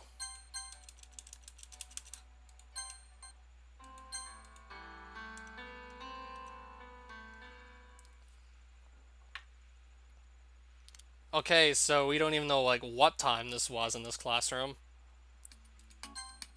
No date or anything. Speeding up my motions, I stand up and quickly walk out of the room. The night sky is very pretty right now. Every minute or so, I take a quick glance up into the vast ocean of deep and dark blue that blankets the land. Come on, get your ass moving! If I can move faster than you, you're doing it wrong. Yes, sir! Desperately trying to keep my breath, I continued running down the track. My instructor's gaining more and more distance in front of me. I want to go home.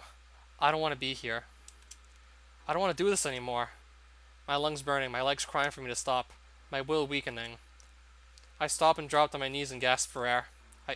I've been running for almost an hour. I can't do this. Leaning forward, I throw my hands onto the ground to support me. Tears filling my eyes, I look to the ground and silently cry. Are you seriously giving up on me right now? Get your ass up and get over here. Get your ass over here. I swear to God, I'm gonna shove my foot up your ass. You're fucking useless, you know that? Never once have I ever liked you. You're going to die here, you worthless piece of shit. Shut up! Gripping my skull, I swing myself back and forth violently. You piece of shit. How could you do that to me? I hate you.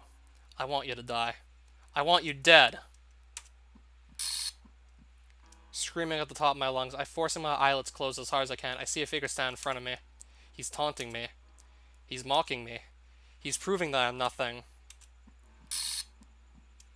I slam my fist onto the ground violently. When I open my eyes, I realize where I am. I'm not at home. My father isn't here. My instructor stands in front of me, completely shocked. Looking down onto the ground, I notice a small spatter of blood. My hand is bleeding. Must have been when I was slamming my fist onto the asphalt. I'm not going to let you turn me into a worthless scumbag like you. If I have to run tonight to get away from this, I will. Standing back up, I face my instructor. Sir, I apologize. I'm ready to begin running again. We finally broken you. And that they did. They were able to rebuild me. After graduation, I went with Ashley and Julie on a little trip, where I was tested even further into much more straining extremes. That is where I emerged a different man. Someone much stronger than normal. Someone who will take no hesitation when something needs to be done. Someone who isn't afraid of death. Someone who can handle anything that gets in his way. Yuri. I'm going to fix this, Yuri. So Yuri recently got kidnapped, and I'm just trying to figure out, like, who the hell and why the hell they'd do it. Probably would have stopped the stream by now if I wasn't so intrigued on, like, why did Yuri get kidnapped? Like, so many unanswered questions. I was too busy searching through documents on the call with Julia, trying to scrounge up any information I could possibly use, but we came up with nothing. I eventually decided it was time to call it night and went to bed. I stayed up. I got exhausted, so I came up to my room and laid down, but I couldn't fall asleep. My mind refused to let me sleep at a time like this. What if Yuri isn't sleeping? What kind of torture are they putting her through? It kept me up. It kept me motivated. I don't want to be around other people right now. Especially the literature club. How am I going to break this to them? Oh hey girls, sorry. Yuri was kidnapped because of me. And they are using her as a ransom for me. Yeah, that'll go well. Jesus Christ. Forcing myself off my bed, I glance around the room. All she wanted to do was read a book with me. This is almost too much. I decided to lie down for a little while longer and actually rest. My body is finally relaxed. I know I have to rest at least a little bit, or my mind won't be able to focus on the situation at hand. My door is being rapidly knocked on, which takes me out of my short rest. Until I look at my watch, which reads 7:20. What the hell? How that much time passed and... whatever. I answer the door. Oh, there you are! I was getting worried about you! It's really late, and we're gonna be tardy. Why are you here, woman? I was waiting for you! Wait, is everything okay, Level Engine? Keep your damn questions to yourself. Let's go already. While Sayori and I hasten to school, my yawning becomes more and more frequent. Level Engine, did you get any sleep at all last night? Nope. Not even a wink. What? That is bad for you! I know it is, Sayori. I just had something on my mind. It kind of kept me up. Was it a nightmare? In essence, yes. Well, at least it's over now. You're awake and you're coming to school with me. I wish, Sayori. I wish. Sayori, so innocent and harmless. Her happy smile gives me comfort. But I know that when I tell her about Yuri, it will be replaced with sadness and fear. I don't want to do that. The very thought of facing the girls with this news makes me sick to my stomach. I'm accustomed to delivering bad news. Some sadistic part of me actually enjoys it, but it's much different in this circumstance. The people that I gave bad news to usually deserved it. But these girls, they don't deserve it. I had no right to come into their lives and bring such chaos. What kind of life was this main character living? If people are actually trying to go after his girlfriend and just abduct her. She made me feel comfortable when I was with her. She and I shared a lot of the same anxiety. She deals with her problems on the inside and ends up cutting herself on the outside to help with it. Everything she said to me the night of the sleepover hit me personally. I can relate with it. She and I are closer than we both really thought. I still haven't fully overcome my own internal battles, and I don't expect them to conclude anytime soon. But the least I can do until then is end this battle, and then help Yuri resolve hers. As the other students in my last period class begin to exit, I feel my muscles grow tight and cramped. I yawn, stretch, grab my bag, and leave too. Reaching out the outside of the literature club, I stop for a moment and compose myself. All of a sudden, I feel someone push me from behind. Who the? You're in the way! Oh, it's you. Yo, Natsuki. Hi. Why aren't you in the club room yet? I was just thinking about something. It must be something pretty intense since you look completely out of it. I guess you could say that. Is everything alright? A nightmare that has come true for me. I don't know what you mean. Let's go inside the club room. I need to tell all of you anyway. Oh, so he's gonna say it. Not to get a doctor's appointment. About that. Ahem, girls, I need to talk to all of you. She isn't coming. What? Yuri never misses the literature club. I need to tell you all something. Please, sit down. Each of the girls sit down and look at me puzzled. When I begin to tell them about what happened to Yuri, their faces grow into shock. No! No! Oh my god! Yuri! Yuri? Each of the reactions hit me harder than I actually expected. I feel like a train has just hit me 3 different times. After explaining everything I know to them, I sit down myself and lean towards the floor. I avoid their dejected, tear-filled eyes and look down at the floor. So they're trying to blackmail you into doing what they want? Or they will... Yes. I know that Yuri and I never looked like great friends, but she was one of my closest friends. I can't handle this right now. Natsuki gets up from her chair and runs out of the club room. Natsuki, wait! Sayori runs after her, leaving only Monika and I in the room. I look up at Monika, who is trying her damnedest to keep composed. I'm sorry, Monika. No, don't apologize. It's not like you knew this was going to happen anyway. But you did say she was not dead, right? Correct. I was forced to call a number and she was there. And I presume this is when they said they want to tell you who you really are? Correct. What do they mean by that? There is a reason I am here with you all today, Monika. I've done a lot in my short life so far. A lot of it was due to my guardian, Ashley. She rescued me from my father when I was younger. Because of what I dealt with and experienced with my father, I became jaded. I hated everyone. I didn't talk at all. I only prayed for death. She was persistent, though. She helped me become someone I was actually okay with being. The problems I dealt with, the internal struggles I faced, were eased when she was around. She was like my mother, although I would never call her that. When I was old and stable enough, she enrolled me in a special school funded by her job. It taught me a lot about myself. And it taught me a lot about the real world. I remember you mentioned how much you disliked your father, but I am glad that you were able to get out of that circumstance, and I hope your internal problems are resolved. Unfortunately, no. I can't run away from what I've done. I can't get away from who I am. I came here because I want to try and live a normal life. I want to get away from all of it and start new. Become a normal person for once in my life. But it seems I can't even do that. What are you going to do about these people? If it's one thing I was taught by Ashley and my instructors, it's that I always need to have a plan. So you have one? Sort of, yes. But I don't need you to get involved, so I'm afraid I cannot tell you about it. For your safety, Monika. I understand.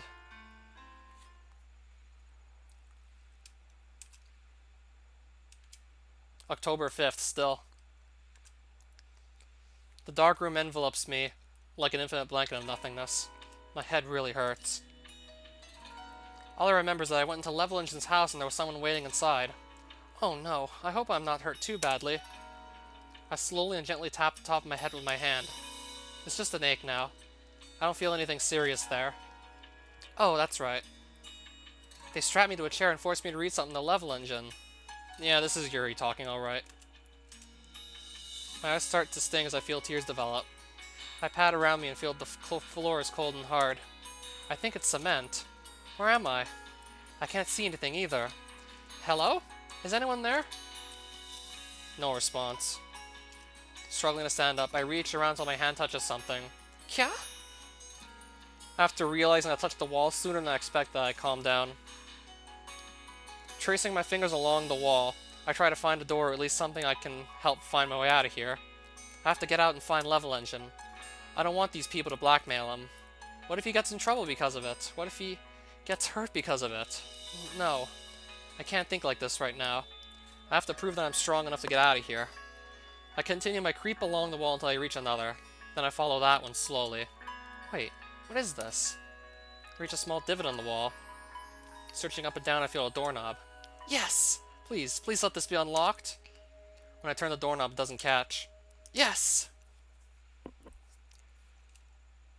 Opening the door, I finally enter another room with some light from the outside shining in. I practically run over to the window and stand on one of the boxes stacked under it. To my despair, I can't see out of it. It's completely frosted over. The only light from what seems to be the moon is shining in, illuminating ever so slightly. Oh no. Oh dear. Okay.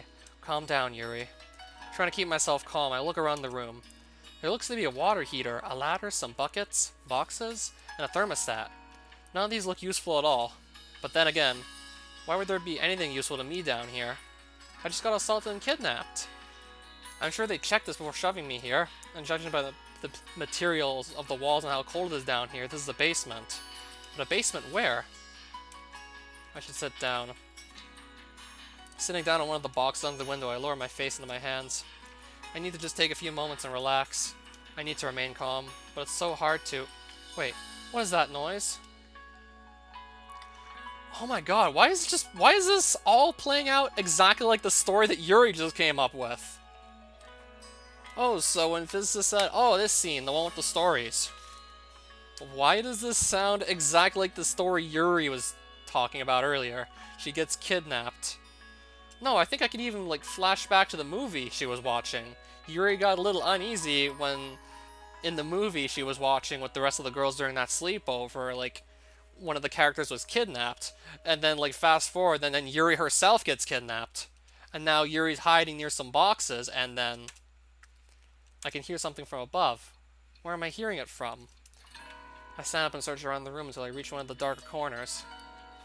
There's a noise coming from a pipe that leads up through the ceiling. It sounds like someone is talking, but I can't quite reach the pipe to hear. But that gives me an idea. Exactly. So once that guy goes into the room, some crazy bitch starts waving a knife around. The hell? Right. So he ends up getting cut a few times before the bitch just drops dead. Randomly, she just keels over. Dude, you need to stop watching those channels. They're making you into some weirdo. Fuck off, I'm perfectly normal. Anyway, man. What are we supposed to be doing with this girl today? Not sure, I guess the guy's just waiting for the kid's move. Do you really think he's going to take the bait?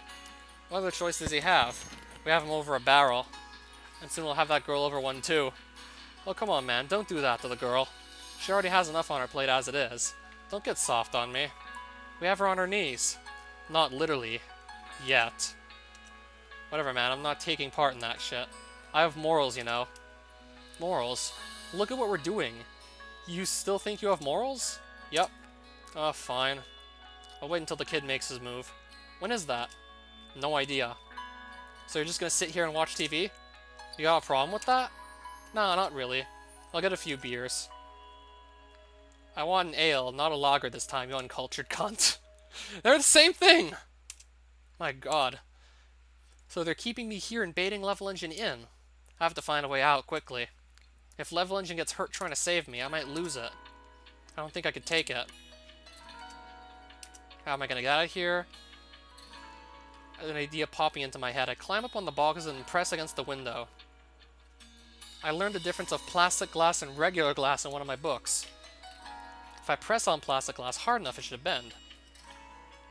Pressing my index finger against it, it doesn't budge and the glass quickly fogs up around my finger. It's regular glass. If I break it, I could cut myself really badly. And I have no idea where I am. I could be miles from a hospital. Plus, it wouldn't be good for me if they caught me breaking out. I just want to go home. I don't even know if I'd be welcome back at the literature club. I always felt as though I was a burden on everyone. I just want to be accepted. Natsuki, Monika, Sayori. They become my friends, but even after my father told me I wasn't normal, I always felt like my friends were never really my friends. When Level Engine joined the club, he began to help me feel differently. He said he related to me in a lot in the same ways I feel. It made me comfortable, but the other girls, I don't know if they understand. Monika sat down and talked to me about how I'd cut myself. I told her I would try my best to stop it, but I couldn't hold true to that. When Level Engine started attending the club, I felt all of my old resolve melt away. It's almost as if I was a girl who was experiencing her first crush all over again. Whenever he was near, I couldn't look at him directly. Whenever he spoke, I felt giddy. Whenever he looked at me, I felt butterflies in my stomach. He was probably one of the only guys to treat me as a normal girl. Monika and some others who knew about my habits would always try and watch what they say around me. And they were overly sensitive for me. Not that I really asked them to. They treated me like I was different, and all I wanted was just to be treated normally. Level Engine was the only person to treat me as if he would others. I guess I'll just have to wait for something to happen so I can try and get out of here. Should at least try and get some rest as well. So, still stuck in this room, I see. It's been 3 days since I've been thrown down here. I'm still alive. Amazing. I've barely had anything to eat, and strange men make regular trips down here to scare me. Sometimes they hit me. Sometimes I try to do more. But thank God I'm still alive. It could be much worse. That's for sure. It isn't super cold at night, so sleeping on the floor isn't too bad. My sweater, which is still intact, surprisingly helps a lot. Last night I took it off and used it as a cushion for my head. The difference was amazing. Sitting down on one of the boxes again, I begin to wait for my plan to start. Correct. As I do a walk over to the box under it and stand on it. Once the shipment is done, we can go ahead and sell it. All of it? Yes. What about that kid? Level Engine? He's still playing our little game. For real? I thought it would just break already. No, this kid is a fighter. He's following each of my little notes and requests. So you must really be adamant about getting this girl back. It's kind of noble if you ask me. It's stupid.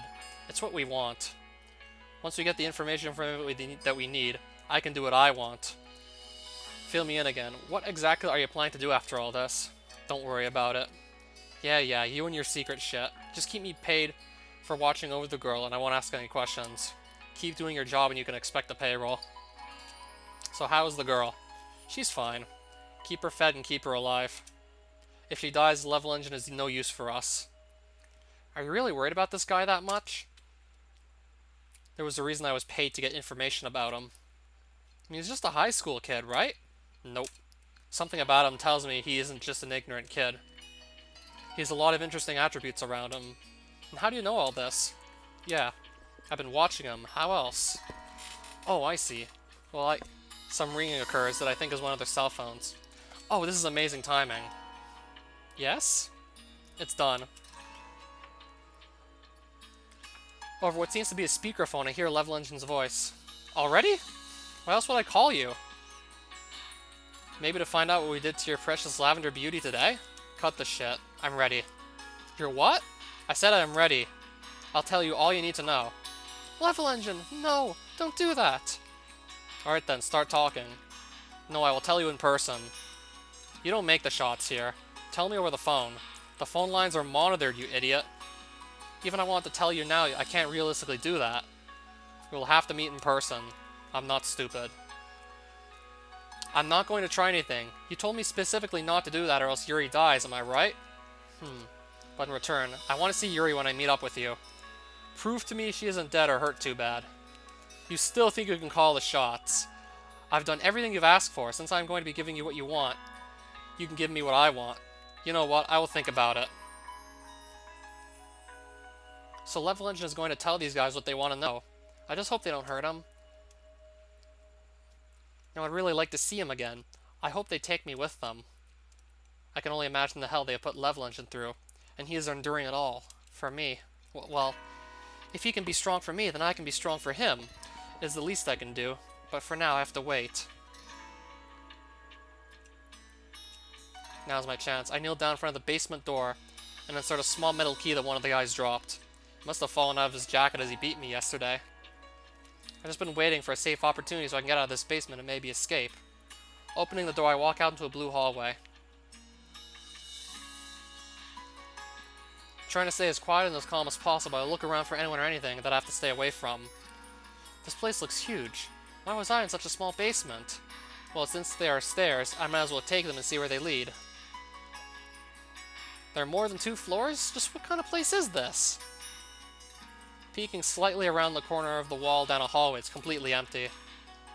I don't hear anything, either. No machines, no ventilation, no people. It has a very eerie sound that reminds me of one of the books I've read. It's so silent that I can hear my heartbeat. Quietly moving up the stair to the 3rd floor, I stop halfway up. Do I hear someone? Is this a school or office of some sort? The wall on my left is bordered by many school lockers, and several doors are on my right. Quickly moving to one of the windows, I look out into the afternoon. I have no idea where I am. The building from the outside doesn't look familiar at all, and the area around it is completely foreign to me. If I can find the way out of here without being caught, I can go find help. As my mind wanders through several scenarios, I hear a door open down the hall. I practically dive into one of the walls blocking the view. Oh no, oh no, oh no! Someone is coming! Frantically looking around at the brink of tears and anxiety, I notice a small metal desk that I can hide next to. Getting under it, I hold my breath and desperately try to remain calm. The footsteps get closer and closer. They get closer until they are in front of the desk. Then they stop directly next to me. Oh my god. Tears filling my eyes. I continue to hold my breath. My lungs are starting to ache. I can't make a noise, I can't. This person is right next to me. Any noise would alert them. Please, please go away. My lungs are now burning at this point. Heaving a sigh, the person turns around and starts to walk away. I continue to hold my breath until the footsteps fade to nothing. On the brink of passing out, I finally uncover my nose and my mouth and allow myself to inhale. That was too close. If I'm going to get out of here, I should be more careful. But after all that, I should probably get back to the basement and hide the key again. If they try to check on me and I'm not there, it would spell out something very bad for me. When I reach the bottom of the staircase again, I get an idea. What if I find a phone or something I can use to call Level Engine? I may not know where I am, but I have seen enough to describe my location. Maybe you can find me. A smirk growing on my lips, I feel a twinge of excitement and relief wash over me. But it doesn't last more than a second before I look at the basement door and find it wide open. Oh no. Did I leave it open when I left? Or did I close it? I can't remember. Oh god, please don't have any of them check and find out I was gone. Go back to make sure it's locked from the inside. Hiding the key in between my breasts under my bra, I look around the basement and realize I'm alone. Practically feeling my knees buckle out under me from relief and exhaustion, I can return to my corner of the basement and relax. That was way too much for me to experience all at once. I made sure to look around for anything I could use as a weapon if I needed to, but I was too panicked to really focus. If I have the opportunity tomorrow, I will get something to use to defend myself with. It's getting harder and harder to deal with my emotions, though. Everything is just too intense. I know I'm going to regret this, but I can't go on without it. Reaching through my collar and into my bra, I retrieve the key. I roll back this... oh no. Shaking severely, I place one of the sharper teeth of the key against my wrist. I'm sorry, Level Engine. You made me promise that I wouldn't do this anymore. But that is something I can't follow through with right now. Pressing the tooth onto my wrist. Dear God, where's the key been? She's cutting herself with it. A small bead of crimson starts to leak out from under the key. Sucking in air through my teeth, I gently turn the tooth around the circle to enlarge the cut, feeling my skin tearing repeatedly as I turn it. But this isn't helping the pain or the anxiety. Normally, the pain, the stinging helps me calm down. But why isn't it helping? Tears begin to appear in my vision. I dig the key a little deeper into my wrist, feeling the teeth separate muscle and flesh. But all I feel is the pain, not the same relief I felt before. It doesn't make any of my anxiety go away. But why isn't it helping? This is a nightmare. I need to go deeper. It will help if I go deeper. Don't cut yourself, it isn't right. Do it, no one cares anyway. You promised him you wouldn't. He's going to die anyway, like you. Just keep holding on to hope. You're better than this. He probably hates you anyway for putting him through this. He cares about you. That's why he's trying to fight for you. Complete anxiety taking over me. I lower my head and sob quietly. What would you say if you were here, Level Engine? You idiot. Did I tell you what to do? Did I not tell you what to do? Draw on yourself if you ever feel the need to cut. I'm not giving up on you. Don't give up on yourself either. I'll be damned if I have to bandage you up again. Level Engine? To my complete and utter disappointment, I'm still alone. But he is right. I can't just keep hurting myself. I can't give up. If I keep him in my mind and I try to draw on myself, it may help. But there's no pen around here. Realizing I have little to no options left, I take the tooth of the key in my arm and use it as a quill. My blood is the ink. Using as much of the blood that leaks out of my arm before it clots, I start to silently draw on myself with my own blood. I can't make that wound any deeper or worse, so I should just keep the tooth away from the inside of it. I can do this. I can overcome this. At least until I get out of here. Okay, so we're back home. So yeah, it's been like 3-4 days. It's nearly time. I've played their games for too long now. Luckily for me, It has given me enough time to strategize and reinforce my original plan, and I am out of patience. I haven't heard anything about Yuri lately, and that is what worries me. If she is seriously hurt or worse, like hell they're going to get information out of me. I'll do whatever is necessary to get Yuri out of this. It wasn't right for me to come here and disrupt these girls' lives, and I'll make this right, even if it costs me my life. Level Engine, are you still there? Oh yeah, I am. I returned the phone back up to my ear. Sorry, I spaced out for a moment. So what exactly are you planning to do? They think I am going to tell them everything they want in return for Yuri. You're not going to? Do you think I'm stupid, Monica? If I tell them, I can forget about saving Yuri and begin running, because at that point, they won't be my concern. I see, your job, right? Mm-hmm. It sort of irritates me because I am under more stress than her right now. But I suppress any disrespect to her, since I can understand she has her own worries as well. The literature club has been extremely heartbroken over Yuri's circumstances. Me being off and on attending hasn't helped either. But I can't really attend when I'm running these ridiculous errands these idiots are asking of me. Listen, I need to be going now. Please, stay safe. No promises. I'm getting Yuri out of this no matter how dangerous to me it is. I want you to come back to the club. Can you promise you that at least? No. Goodbye, Monica. Stay safe. I can't afford to make promises I know I can't keep. There is a big chance I am outnumbered tonight. There is an even bigger chance I am going to need to fight. Which reminds me, it's time for me to prepare.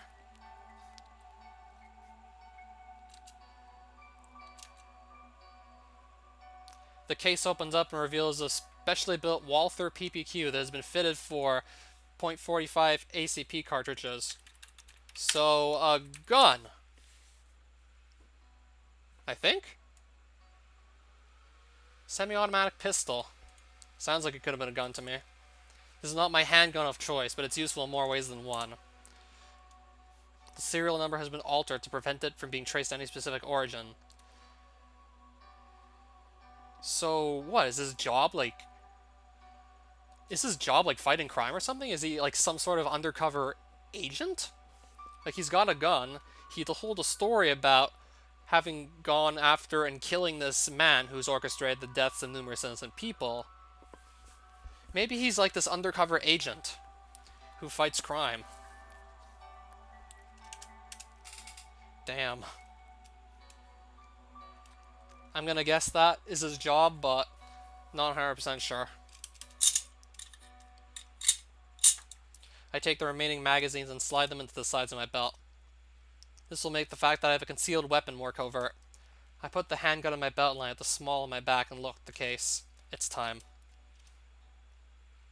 Let's hope that gun is enough.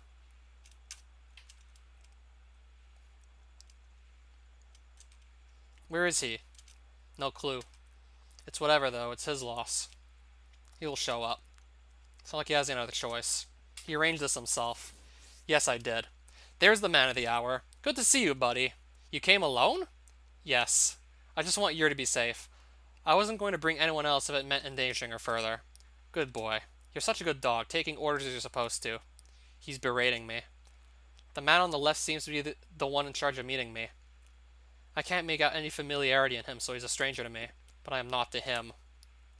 The man on the left is about 5 feet 7 inches. The man on the right is 6 feet even, I think. The one on the left doesn't look as muscular. He looks like he knows how to fight. What's wrong? Aren't you excited to see your friend? You look like we deceived you, Level Engine.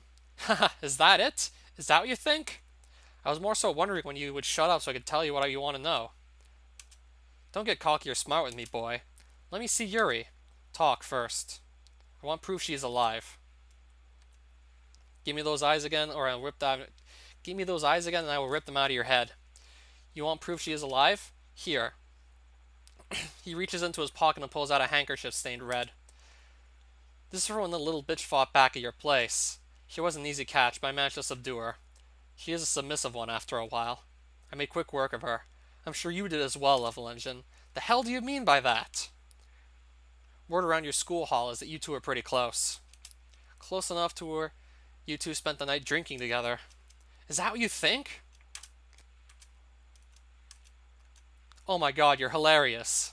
Is that the entire reason you lied to me about bringing her here? Wait, you know? Do you know who I am? Do you know what I am? The man on the right takes a step back. Perfect. Intimidation factor has been placed, but the man on the left seems unfazed. You're more intelligent and perceptive than we thought. Mind spilling some beans now before you spill yours? Taking a step closer to them, I smirk slightly and open my arms, effectively revealing to them I have nothing to defend myself with. Ask away. Where'd you become so tactful? I learned from an older woman in my life. Who and where? Let's see. Your mother and in your bed. That was good. I didn't expect that type of joke from you. Maybe after all you do have a sense of humor. Now give me a straight answer. I learned from a woman named Ashley Sigmund. I can't answer the location because there's no specific one. I've been trained over several countries and by several people. Oh, interesting. Now you're quite the talk of a mystery around your school. What do you do for your job, perhaps? I'm a janitor. Janitor? You gotta be kidding me. You can't come up with anything else than that? If you don't believe me, I'll show you my business card. I'm intrigued, but I think I will do the honors. The man on the right slowly walks behind me and grabs both my arms. I don't resist. Wrapping one of his large hands around both my wrists, he tightens his grip and restricts me from being able to move my arms. Right pocket, in the wallet, third sleeve on the left. You're pretty organized, aren't you? Listen, if a man can't tell you what he has in his wallet at all times, he isn't a man. Yeah, indeed it is. The stream probably would have stopped about an hour ago, but Yuri got kidnapped, and I want to figure out exactly, like, who and why this happened? What is it? He's telling the truth. He has a card and it looks legit. Hey, Godzilla. Mind loosening your grip of it there? You're kind of squeezing too tight. Shut up. Like I give a damn if you're in a little discomfort. I try to struggle slightly by pushing a bit of my own force against his body. He reacts by kicking me on the inside of my knees and bringing me down to both. Ugh! Stop struggling, you little prick. The other man walks closer to me. So tell me, janitor boy, how does a kid like you possess such skills and only land a janitorial job? My plan was to join the military someday. I wanted it to be after I graduated high school. Interesting. Now you see, this doesn't add up. Your personal record from Island Bay tells me much differently. What? How in the hell did you get my record from my old school? Oh, I see you're surprised by that. It isn't hard to look up literally anyone when you have connections.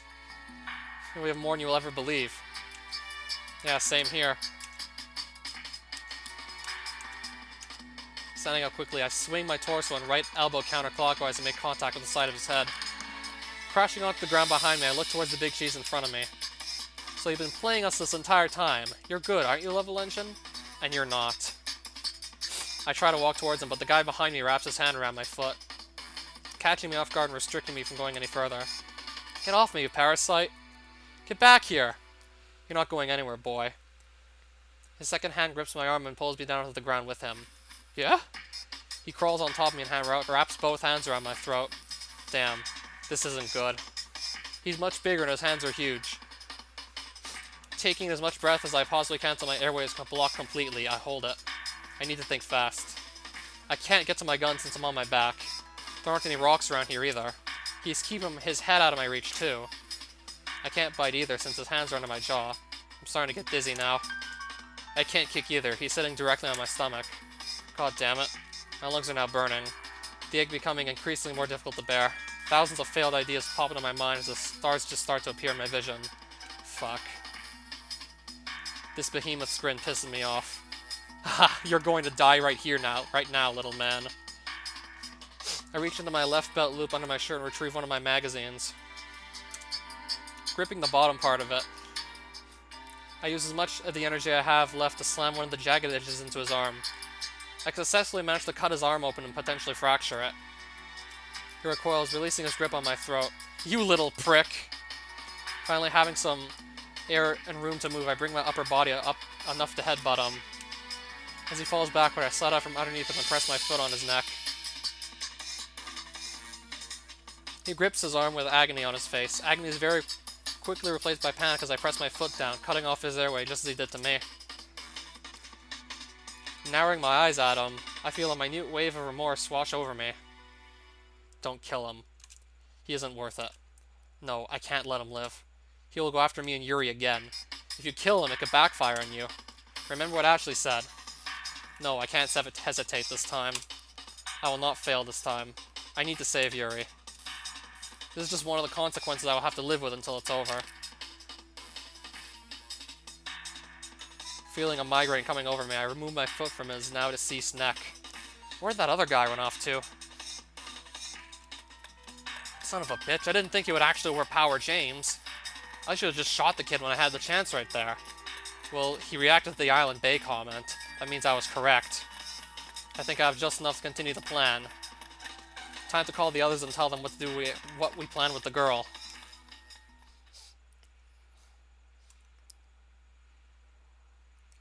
September 28th, club room. Oh, so this is just a flashback to before she got abducted. Yuri and I sit in silence writing together.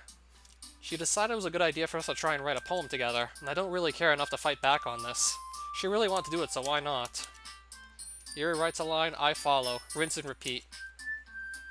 We've also grown closer since I joined the club a month ago. Every so often I will just glance at her to be greeted with a very bright smile. Something that the other girls noticed and kept giving me peremptory glances for. Apparently Yuri was never this. What is the word for it? Blissful?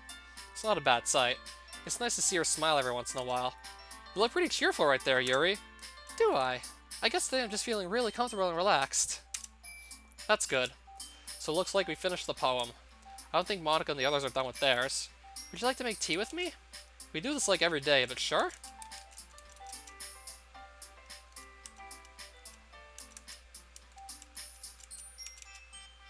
I'm putting on a front. Was it convincing? Actually, yeah. I'm glad. Well, good for you.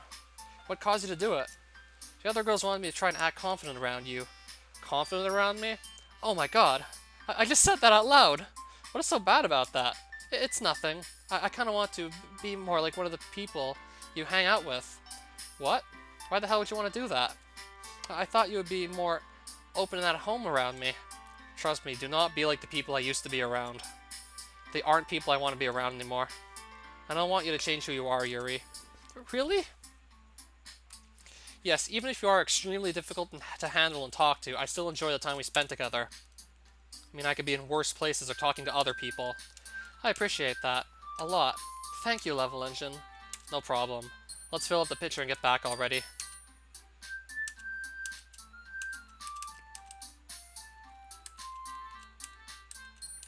I just want to see where the rest of this story goes. To be continued. Wait, what? So, what? To be continued. God damn it.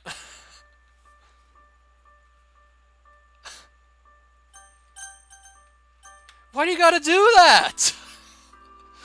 I was so on the edge of my seat. Why you gotta do that? I don't know, probably just to spark more interest. You come up with like really exciting plot twist and then you just leave it hanging like halfway through. Looks like it's gonna end well, but why you gotta leave me hanging like Sayori? Well, not literally speaking, but sorry, I made a bad joke. So there are other routes. Should I pursue those or just wait for the rest of this mod to be completed? Because physicists told me they're still actually working on this, so it's not complete yet. But I will stop the stream here because it has gone on for long enough. Only reason it went on for as long as it did is because I was hooked on the story. I wasn't expecting anyone to get kidnapped at all. There was the movie that the girls were watching during the sleepover, which one of the characters gets kidnapped. I didn't think that was foreshadowing anything. Turns out it was.